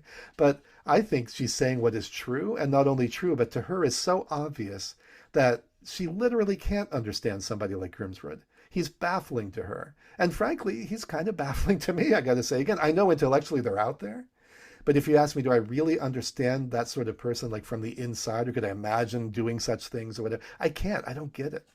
So I Yeah, think but that Marge. Oh, go ahead. Yeah. but Yeah. Yeah. But. What the heck do you mean, Peter? What the heck do you mean? I mean, again, I was just running a line, and I love your counter line there. I guess if I tell you how you're going to respond to this, though. So, I mean, first of all, it's consistent with what I was saying before. She's somebody for whom you know the good, you do the good, and she's just like, and of course, there's more to life this, but it's not confounding to people who really have some familiarity with evil. They, of course, understand, yeah, there's people who think otherwise. There are people who are perverse and damaged and have corrupted judgment who don't understand that and won't understand that or just disagree with that. But so somebody who had a real moral education, I don't think would be as confounded as she is. On the other hand, I do want to, and so I thought the thing with Mike in the hotel room was that she was disappointed because she was still holding on to the possibility of something for him. But on the other, but you make a strong case, especially with the second interview with Lundergan. She seems to be emerging there. I do agree, and I think the fact that she's going to call for the boss, which of course the irate guy in the beginning, you're like, why didn't he call for the boss? He just signs the freaking check and leaves. But she's not going to do that. She's going to go for the boss. I thought that, though she was also surprised when he fled. His life, like, and she says like he's fleeing the interview. He's fleeing. I don't think there's anything illegal about that. You're not obligated to continue to talk to cops. You can just walk away from any time you want until you're under arrest. But still, most people wouldn't. I think you might be most right people about that, wouldn't. but still, That's yeah, right. most people wouldn't. It is surprising, and you're right. The fact that she is that surprised, perhaps, is maybe a sign that she's not all the way there. Yeah, Not she all should the have way. expected Yeah. it, but. Yeah. Okay. I do want to say, what I guess to apply some of this stuff to the very last scene too. I've always read the very last scene, and maybe this goes back to her having some concerns about the marriage. I don't want to say doubts. I don't know, but when they're in bed and when they say 2 more months, that line that you mentioned, to me, and I know other people see this differently. When I look at her face and I hear how she says that, I don't necessarily see it as just her having come to a realization of her contentment and the quality of her life and things are good, Yeah. et cetera. Yeah. At least we're not like those poor people or whatever. I think she's scared now because I think, and this is why it matters to the film that she's pregnant throughout the entire thing, even though nobody mentions it. I think that, again, she knew intellectually from the beginning that there was evil in the world, but she didn't really get it until this confrontation with Grimsrud and Lundegard. And now she knows what kind of world it is that she's bringing this baby into. Yeah. And now for the first time, she's frightened. So I feel like there's a real anxiety there, even though that other part is there too, right? We have a nice life. I'm so lucky to be with Norm and not one of these other creeps. Norm's like, the only good male in this movie to some degree. He's not a liar and he's not killing people and so on. So I'm lucky. It's a good life, but this world is frightening, and I'm bringing the kid into it. What am I doing? Mm. Yeah, I agree. Yeah, that makes a lot of sense of that ending to me. And in fact, it sort of answers a challenge I was going to give to you because, Troy, I've noticed on almost all the films we've gone through so far, you see them as undermining, the American myths of some kind, right? But here, like, I think it's because you have a crush on her. You won't see her as in any way undermined or in any way subverted or in any way, you know, you seem to but when what you just said there, like, no, she has this anxiety. She's not just a folksy, ordinary person. She's now got a real glimpse in there, and she saw past the Beatles and past the Nightcrawlers into something much worse. I think that's right. I think there are complexities to Marge. I think she's complicated, and that's why the dark Marge thing, although it goes way too far, that's how it gets started, right? Yeah. And this goes back to the first thing I said. I do think that in a sense, this is the first film where the Coens are asking questions about their own strategy of undermining and saying, well, is it true? Should we believe it? Can everything be undermined? Maybe there are genuinely good people in the world who are sort of simple, straightforward folk, and we should just admire them. And, we know that our tendency naturally is to undermine them and to, be skeptical and so on. But maybe we should at least ask the question whether that's always the right response. Brilliant. Robert, we've kind of lost you a little bit there for a second. I'm sorry. We just carried on. Robert's like Grimsrud. He doesn't have a lot to say when he talks.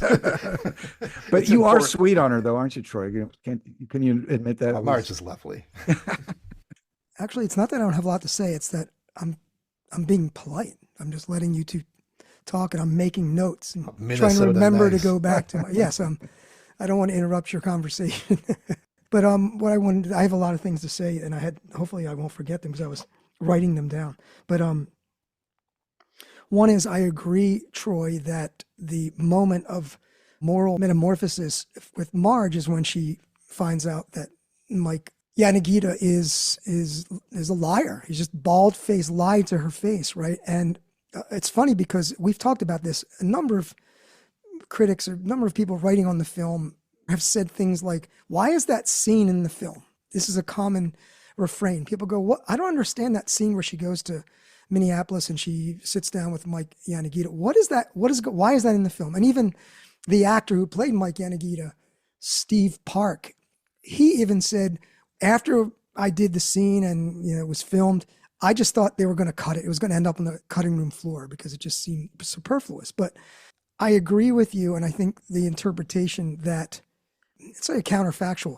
If she hadn't gone to Minneapolis and met Mike, she may have not cracked the case. She may have not gone back to Jerry.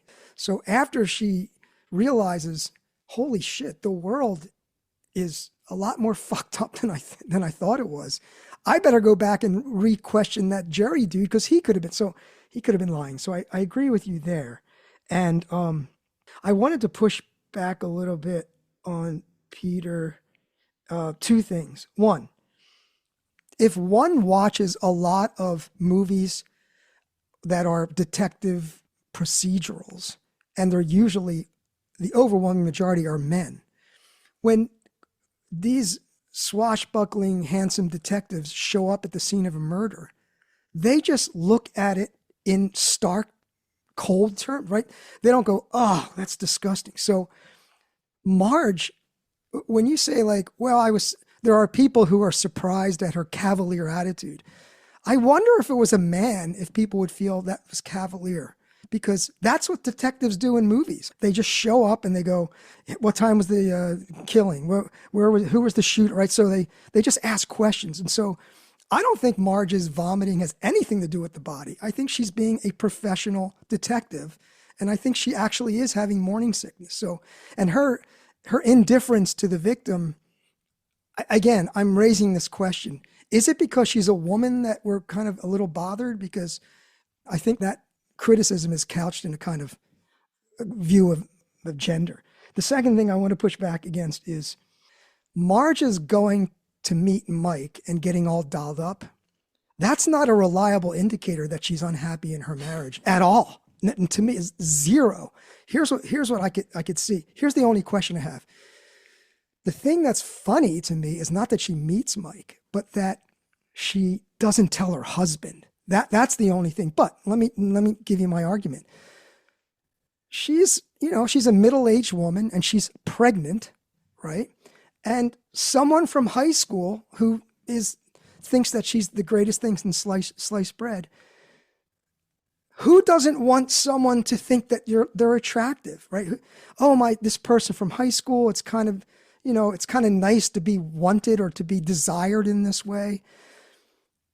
I don't think that's an indication that you're married. You don't have to, if you're happy in your marriage, you mean to tell me if you're totally happy in your marriage, you don't get a little thrill out of someone from high school thinking that you're hot? You go, well, no, I'm happy in my marriage. No, I don't think that's an indicator that she's unhappy. I don't think she's unhappy in her marriage at all.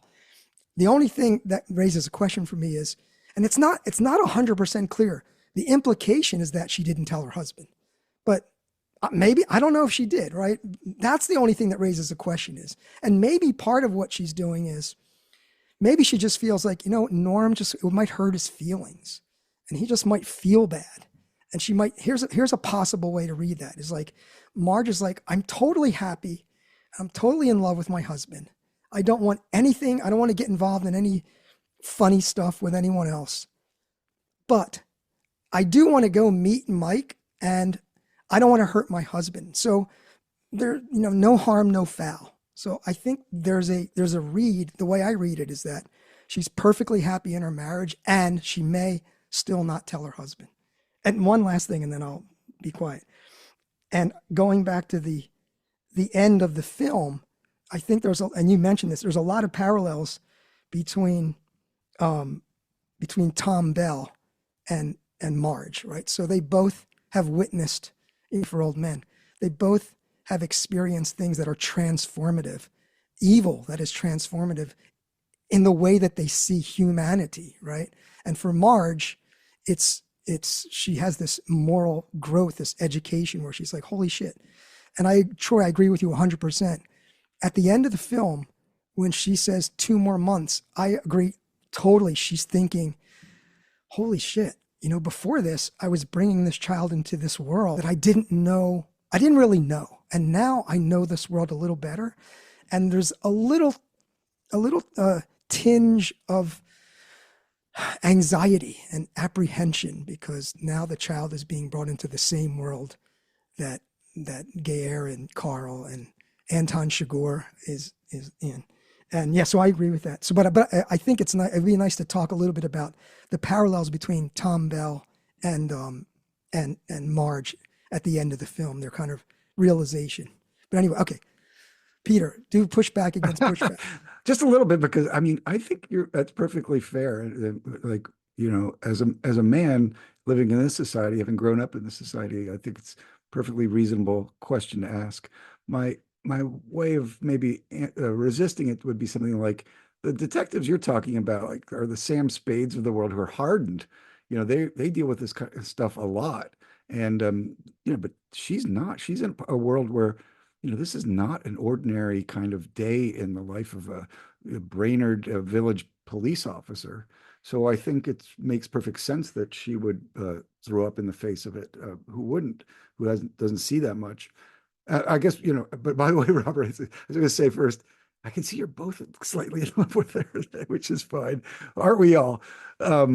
Yeah. And so I think maybe about what the thing with the rouge and the floral shirt and all that with Mike, I think you're right. In the sense, I can go with it being less than 50% indicator, maybe less than 30, but zero. Just like you said, there's this little tiny little bit there. I'm just raising a suspicion. I'm not making a conclusion. I'm not presenting as evidence that's conclusive or definite. But it just raised a question for me. And the thing I'd add to it is, like, remember when he calls her at first?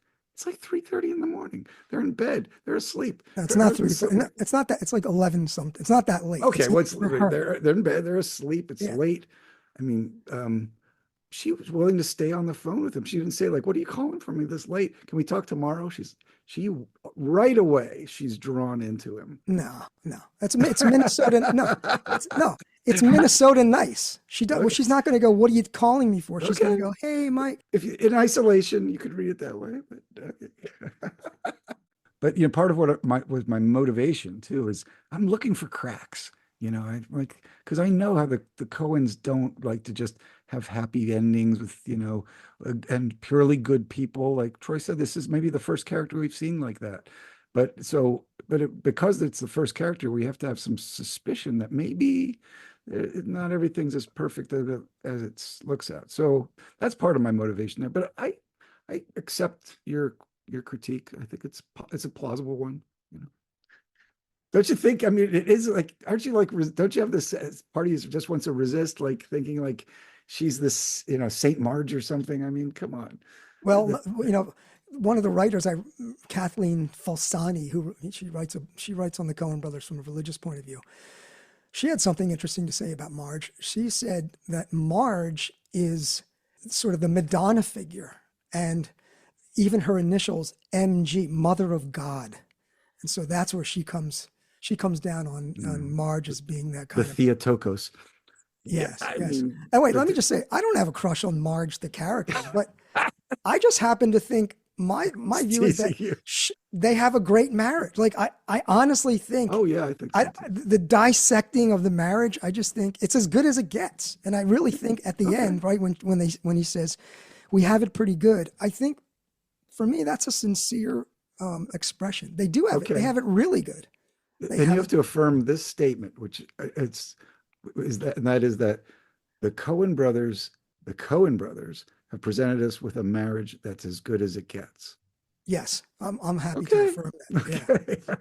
I'm totally Okay. fine with Okay. that. So you're telling us, Robert, that there won't come a moment a few months down the road when Marge is buying a 29-cent stamp and she's looking at that stamp thinking, man, maybe I could have been with that guy. Not the tree cent. Who needs the tree cent? That's perfect. That's good. That ain't how it works, you That's know. what she'll slam the door. Goodbye, Mr. 3 Cent. I'm done with you. That's cold. That is cold. There's a cold front coming in. Well, so let's talk about that. The idea of a true story as it's appears on that opening card. I mean, one of the things that struck me about when I saw that, I mean, it's of course a famous trope in things. All the Fargo TV shows, use it too. But uh, there's that TV show out recently. Uh, what's it called? Little Deerhoof or something, or I don't know. I'm talking about where the Oh, baby reindeer? baby reindeer. That's Uh-huh, it. yeah. Yeah, I mean, and there, as you know, there's a legal action being brought by the woman who it's based on or inspired by. And part of it seems to be that in the beginning of that, it says this is based on it, or this is a true story, not even based on. And the claim is that, well, when you say that, then it makes it, clear to the audience that, they're talking about me because she's the person, who was behind that character. I wonder about, I mean, I don't know how it's being litigated, but my thought would be like, I mean, this is a trope in film and TV, and I'm not sure anybody, reasonable people take that seriously. I mean, you could say that, but it's the context means that it's not taken seriously. I mean, we live in an age where the true fiction, has become uh or the boundary between the two, and or even whether people care so much whether it's true or not. I mean, a true fiction is something sometimes that has the kind of truth to it, but nobody, I think, really thinks it's an accurate depiction of the world as it was or is. That's an interesting question, Peter. I mean, I think I am still pretty wedded to that distinction, yeah, and I Okay. worry about how we do seem to be largely moving away from it. And there was another recent case sort of like that too. I think with Queen's Gambit, wasn't there, where it made some. It was a Was minor there? character, yeah, but so another I think Netflix series. Mm, Minor character, but still they made some claim about her that wasn't true, that she had never played a man in chess or something like that, some weird claim. mm, And it was mm, clear who it was about. And so, of course, in these cases, at least, I would say the truth and accuracy are important because if I imagine being one of those people and all these people are watching this show and there's a character who has my name or who is clearly me in some way and they depict him in a way that, that's not me, I'd be pretty upset about that. So in that sort of context, I can care about it a lot. Now, of course, Fargo is a different kind of case because none of these characters, in fact, as it turned out, are right. based on anyone in the real world. So nobody has that right to complain or to be upset about it. Hmm. And so there is this interest, and I'll say, so I care about that distinction in a lot of contexts. Fargo, on the other hand, doesn't rile me up. I really didn't feel betrayed when I found out that it wasn't based on a true story. I thought, oh, that's Yeah, quite why not? interesting. Well, I mean, the most obvious thing to say first to begin, but I think it's only part, is again, well, it's not like there's any real person out there who can say, hey, I was falsely depicted, you've wronged me in this way. So that's sort of most straightforward kind of way of going wrong by being fictional while claiming to be factual doesn't happen here. You still might think that somebody might care. I'm sure some people did care. I mean, one of the, Mm, to touch on Marge's character again, at least for a second, I guess one of the things that strikes me as very interesting about this film is that I think Marge would care. I don't think Marge in general would be a person who liked Coen Brothers films. And I think she'd really be mm, kind of miffed about this one. I think she'd be kind of like the guy who, in the first scene with Jerry as salesman, where he gets the true coat and stuff, and the guy says, "You're a fucking liar," right? I think Marge would have a bit of that reaction. I mean, hmm. Peter, this movie is covered in true coat. I mean, that's really what it comes down to. Which is It was true. It's the truth, it's right? It's yeah, code of it's truth. code of truth, but it's you scratch beneath the surface and it's not. It's false, and I think Marge would have no patience for that. So maybe the interesting question is why doesn't it bother me, or why doesn't it bother some people? Well, and how does it function? It function in both the film and the the TV shows. Why make that announcement? And why do we take what kind of pleasure in that?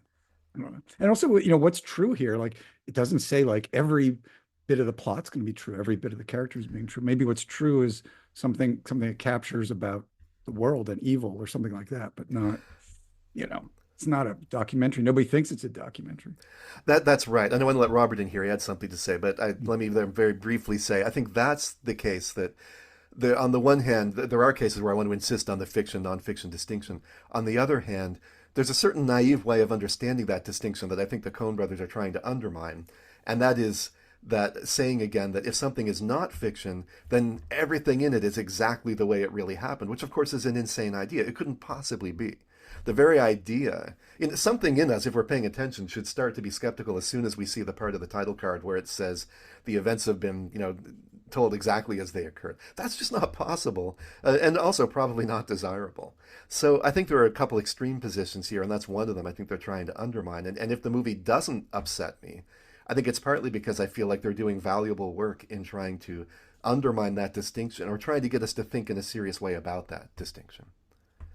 Oh yeah, I was thinking that on the same note is that the sort of tabloid murder genre in the 80s and 90s and the obsession with the characters in this film of watching television. And so I think there's obviously, or to me, there's like this meta lesson that the Coen brothers want to draw out, which is don't believe everything you watch on TV, even if they say it's true, even if it's one of these true crime fiction shows and these cold case files, and you watch it's like so-and-so had a mistress and they murder, you're watching this stuff, you're glued to the TV. And I just think that the Coen brothers, partially what they're doing is simply saying, this is not real. The other things that the Coen brothers love to do, which is to kind of like mess with our expectations of genre. And this is something that Quentin Tarantino does really well too. And that is in this particular case, we're sort of habituated to see the titles as not a part of the movie. The natural kind of read of a movie is it starts once the title cards are over. And I guess this goes back to like theater where they come out with these actual cards.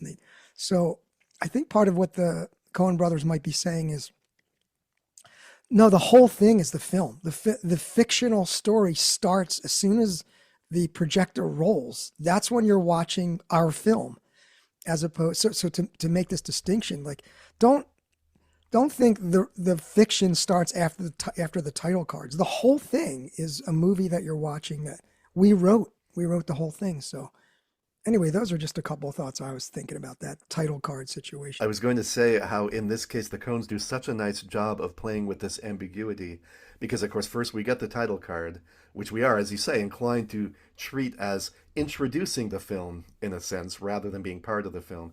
And then, of course, the next thing we get, it sort of fades to white or sort of blue, almost this blue-white, and it's so pure that you're just looking at it as if it's a blank screen. And again, you're sort of thinking, well, has the movie started yet? And it takes a few moments to realize we see a couple features of the landscape sort of slowly, and then there's a bird, and so we start to see, oh yeah, we're actually looking at something. The movie has started. But they play with that ambiguity of where exactly the movie starts and when it starts so well.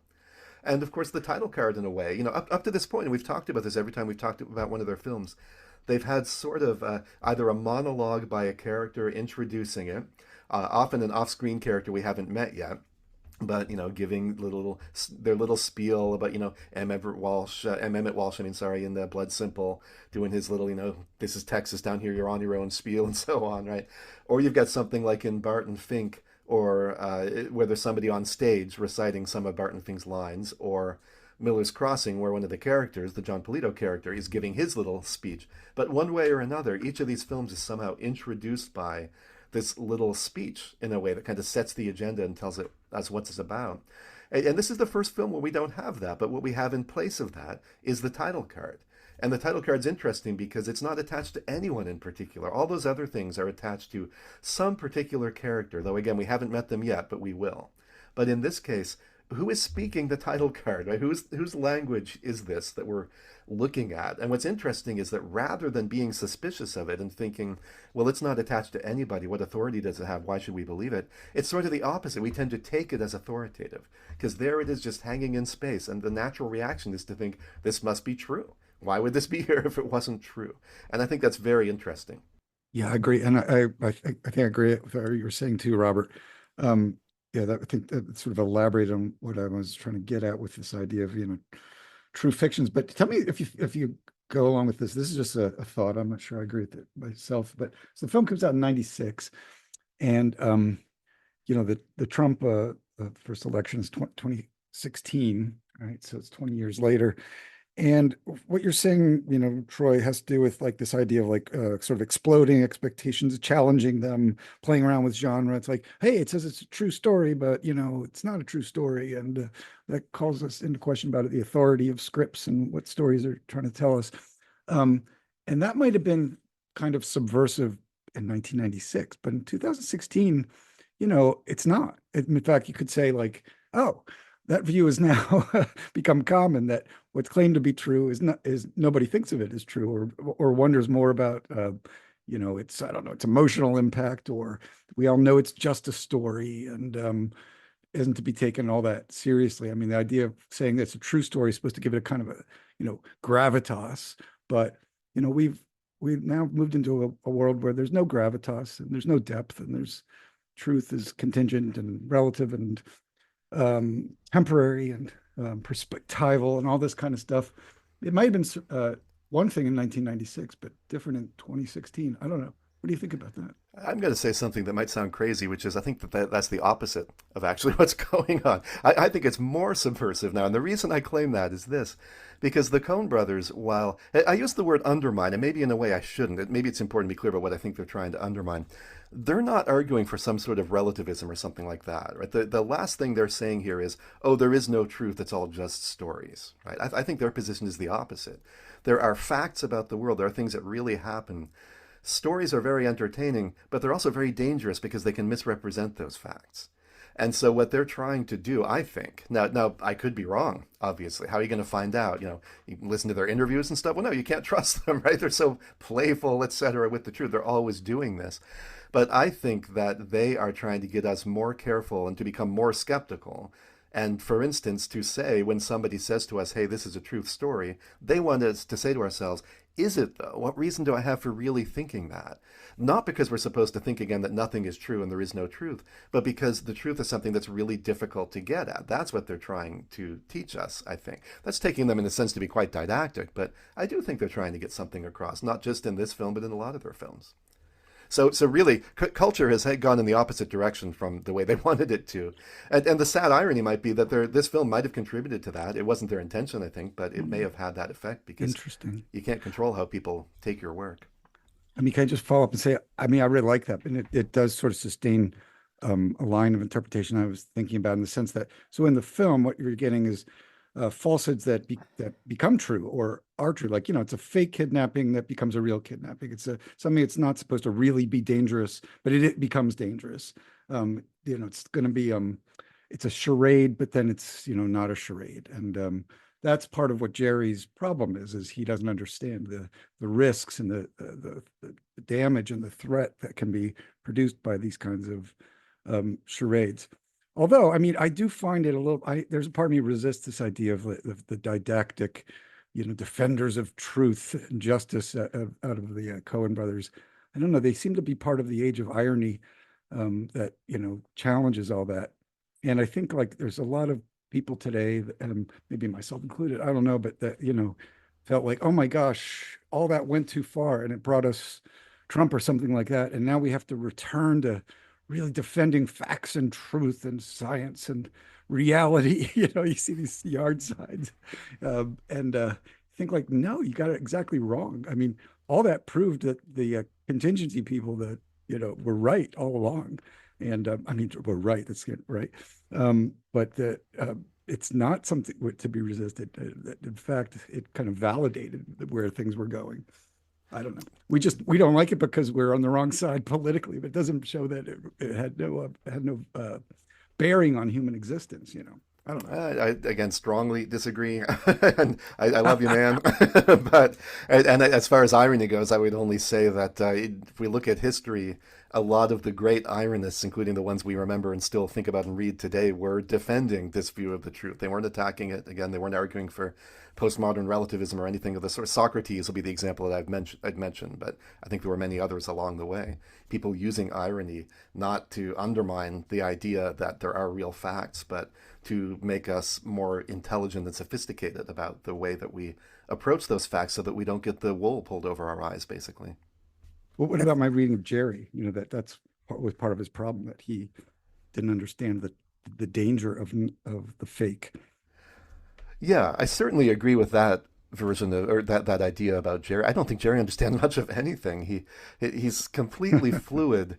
He makes me think, of course, he's such a great example of Harry Frankfurt's concept of bullshit as simply language that is intended to bring about an effect regardless of its truth value, where it simply doesn't matter whether it's true or not. Jerry's a salesman. He's just going to say whatever has the desired effect, whatever's going to get him what he wants. And I don't think he ever stops to ask himself, well, but wait, is this true? Like, that just doesn't matter to him at all. It's the true coat that's the lie. The right? true The truth is the lie, yes. I really like this point, Peter, though, that Jerry, he doesn't understand the difference between make pretend kidnapping and actual kidnapping, right? So I like that. I think that's a good point, but I do tend to lean towards what Troy is saying. And it's not only that the Coen brothers aren't only saying be skeptical of what charlatans or sophists say is true, but again, I think they're saying television and media is really what they're focusing on, and saying this is such an annoying, I'm psychologizing the Coens, but I could see them going, it's so annoying that people think that whatever is on this boob tube is true regardless of what it is. So let's put this disclaimer and let's have a critique of it within the film. And I think, going back to the Plato and the sophists, right? The sophists they don't care about truth, right? They care about persuasion. And I don't see that, again, and I'm not saying, Peter, you're saying that, but I don't see that as what the Coens are doing. I tend to lean more towards Troy, where I think the Coens, rather than being a relativist, they're saying, we're just sick of this shit. This culture is believing everything they say on this ridiculous tube. And I wanted to say, this reminds me of a story, I guess the person shall remain nameless, but a friend's mother-in-law, they went to see Inglourious Bastards, the Tarantino film. And after the film, right. Great film.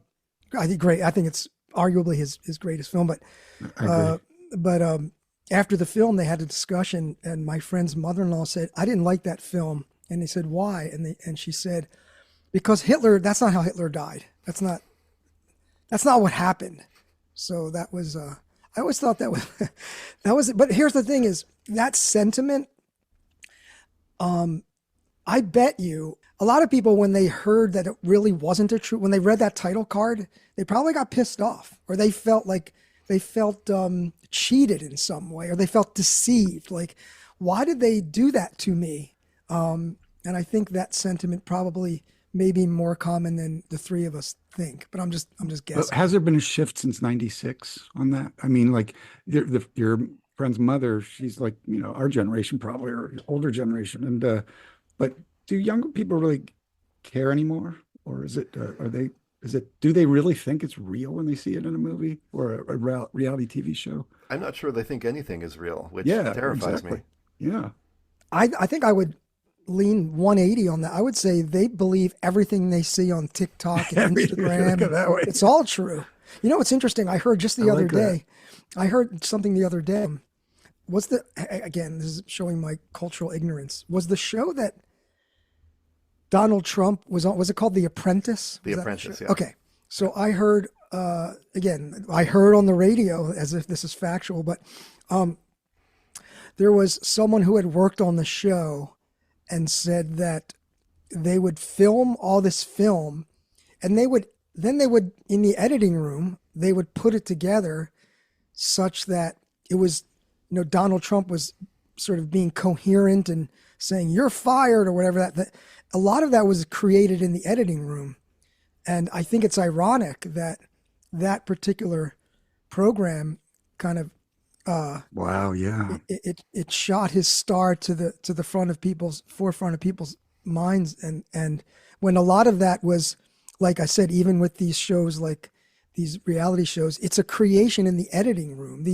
These when you watch these, and again, I haven't watched these shows, but I've seen the ads for them where there'll be like I guess it's like The Bachelor, and then there's a bunch of these women and they start fighting and they're yelling at it. There's like a cat fight. And my understanding is a lot of that is scripted. And so when you watch it, I believe it. Yeah. You're going with this narrative. And so, but anyway, I think it's interesting that Donald Trump, the fact that he was a TV quote reality show star, I have a feeling the Coen brothers are looking at this going, you guys, we were talking about this back in 1996 and you didn't fucking pay attention. Yeah. We didn't, for sure. Interesting. As far as the Coen's attitude, I just want to say, Jerry is clearly the biggest liar in the film, and they hate him. You can tell they hate him, and we're meant to hate him. And Marge is a total, honest, straight shooter, and we love her, and you're supposed to love her. So I think it's clear where their sympathies lie, at least in this film, in terms of bullshitters versus truth tellers. Except that it's all under, as the Floridians would say, erasure. It's got that big X over it because of the card in the beginning. No, that doesn't erase anything. That just complexifies the interpretation in a way. But yeah, it's whether it's true. Problematizes the truth. Yeah, I don't think it does problematize it. I think they would scoff at the kind of person that Robert mentioned who, would watch this if they believed it's a true story. But if they found out it's not true, it'd be like, well, what's the point then? It didn't happen. What's the point? And I've met these people, right? They'll never read a fiction novel because they think, well, that never really happens. Who cares? Like, you're totally missing what fiction novels are doing, what they're good at. And Peter, I think you said, one of you did, I think it was Peter a few minutes ago, about getting at a larger truth in a kind of sense, right? A novel can, a film like this can get at truths about human beings, the human condition, etc. It doesn't matter that these particular events never actually happened anywhere, right? That's irrelevant. That's not what they're even about. Can I just give you my adjacent question, and we can either stick with the truth issue or it was about the respect for the dead bit in that slide. So, we were talking about the truth part. This is a true story. Events depicted in this film took place in Minnesota in 1987 at the request of survivors, which is not true. The names have been changed. But then it's this bit of, out of respect for the dead, the rest has been told exactly as it occurred. Why is that respectful? I just kind of wondered about that a little bit. What do you think about that? Why is it respectful to... I don't buy that's a very interesting question. I don't know that it is, and I honestly think that is the first of many moments in this film where, if we are paying attention, and the Coens I think intend this, we're going to stop and say, wait a minute, that there's something wrong here. That doesn't make sense. It's already in the title card itself. There's already an indication that we can't really trust this title card because there's no obvious reason why respect for the dead should imply that. In fact, in many cases, respect for the dead often means that you don't go and tell everything exactly as it occurred. You sit on some things for a while, right? So, it sort of doesn't make sense if we're awake and if we're thinking, right? And again, I think the Coens are playing this very interesting game where they're trying to get us to wake up and think more while doing things like watching movies and watching TV and reading and so on. And they're doing it by giving us something that turns out to be unreliable. But it's a risky game because it can have the opposite effect. So...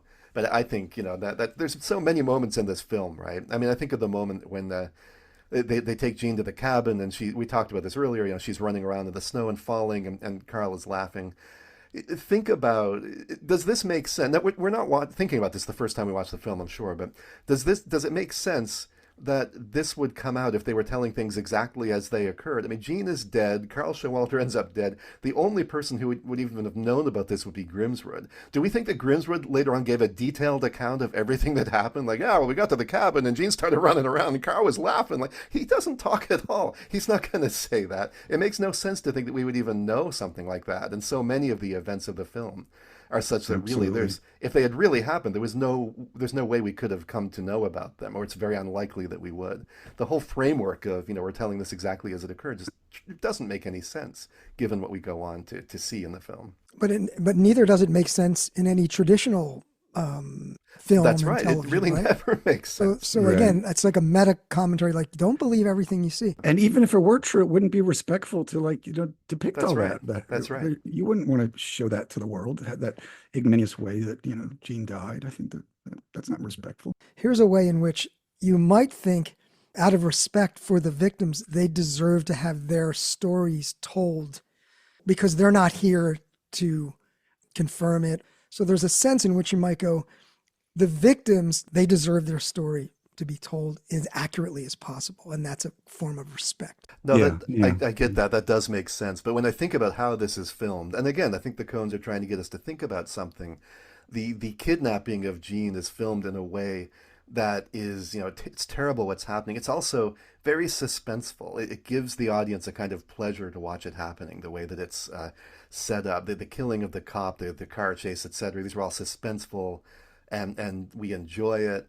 And I think, again, on some level, the Coens want to get us to reflect on our own tendency to take a kind of a pleasure in these things, especially if this were actually true events that happen to real people. We'd all have to be sadists a little bit to really enjoy this. And in a way, I think that scene with Carl laughing at her running around in the snow is really meant to bring that out, because that's a point where we can't follow him, right? If we're decent people at all, we don't laugh along with him. We don't take pleasure in that. We stop and say, oh, this is awful. This guy's terrible. He's laughing at this poor suffering woman that he's kidnapped. And then we stop and say, oh, wait, but we've sort of been enjoying this too, right? On some level, we're supposed to reflect back on ourselves and say, what are we doing? Are we really taking pleasure in this? But yeah, if there were a film that were really with that intention of doing respect for the dead by telling their stories, it would not be filmed in such a way that it was enjoyable to watch. There wouldn't be suspense. There wouldn't be the kind of pleasure that we get from a fiction film. So that just doesn't even make sense, I think. I think you're right. If you think about the disclaimer, the title card, well, imagine Fargo without that. It seems like that title card is so crucial to the message of the film. And what's interesting is, traditionally, the last scene of a movie where there's some kind of reveal, The Usual Suspects or like Inception, he's spinning a little top and you're like, holy shit, right? This movie, they just put it in the beginning, right? So imagine that card isn't in there. It's an entirely different film. It's a radically different film. I love that analogy. Yeah. Right? So they say, let's just put it in the beginning. Because I was thinking, like, what would I be thinking about Fargo without that title card? And it dawned on me, half the things that I think are philosophically significant would just go out the window. And I'd just be like, oh, it's a story they made up about this kidnapping. So to me, it's crucial to the entire project. Yeah, I mostly agree with that. I do think there's still a lot in it about evil, et cetera, as we've talked about. But I think you're right that framing device with the question of truth, et cetera, touches on so much of what's going on. When you look at Jerry, again, who's just a through and through liar and bullshitter, the ethics of sales, when you look at Marge realizing that Jerry's been lying, dealing with Mikey Anagita who's lying, the deception, the bullshit, the false narratives, the false surfaces, they're just so many scenes in this film some way are dealing with that and playing that out. And I think it's really fascinating how tightly it coheres, in that sense, in a way that maybe on the first viewing you don't necessarily recognize at all. I mean, there's the lies about the ransom too. I mean, right? Like some people think they're getting it's 40,000, it's 80,000, but where's the $1 million? They're lying to each other about the money all the time too. Yeah, even the partners, the criminals are lying to each other. Everybody's lying to each other. It's quite amazing. Yeah. Except Marge and Norm. Or maybe her a little, as we talked about, but not really,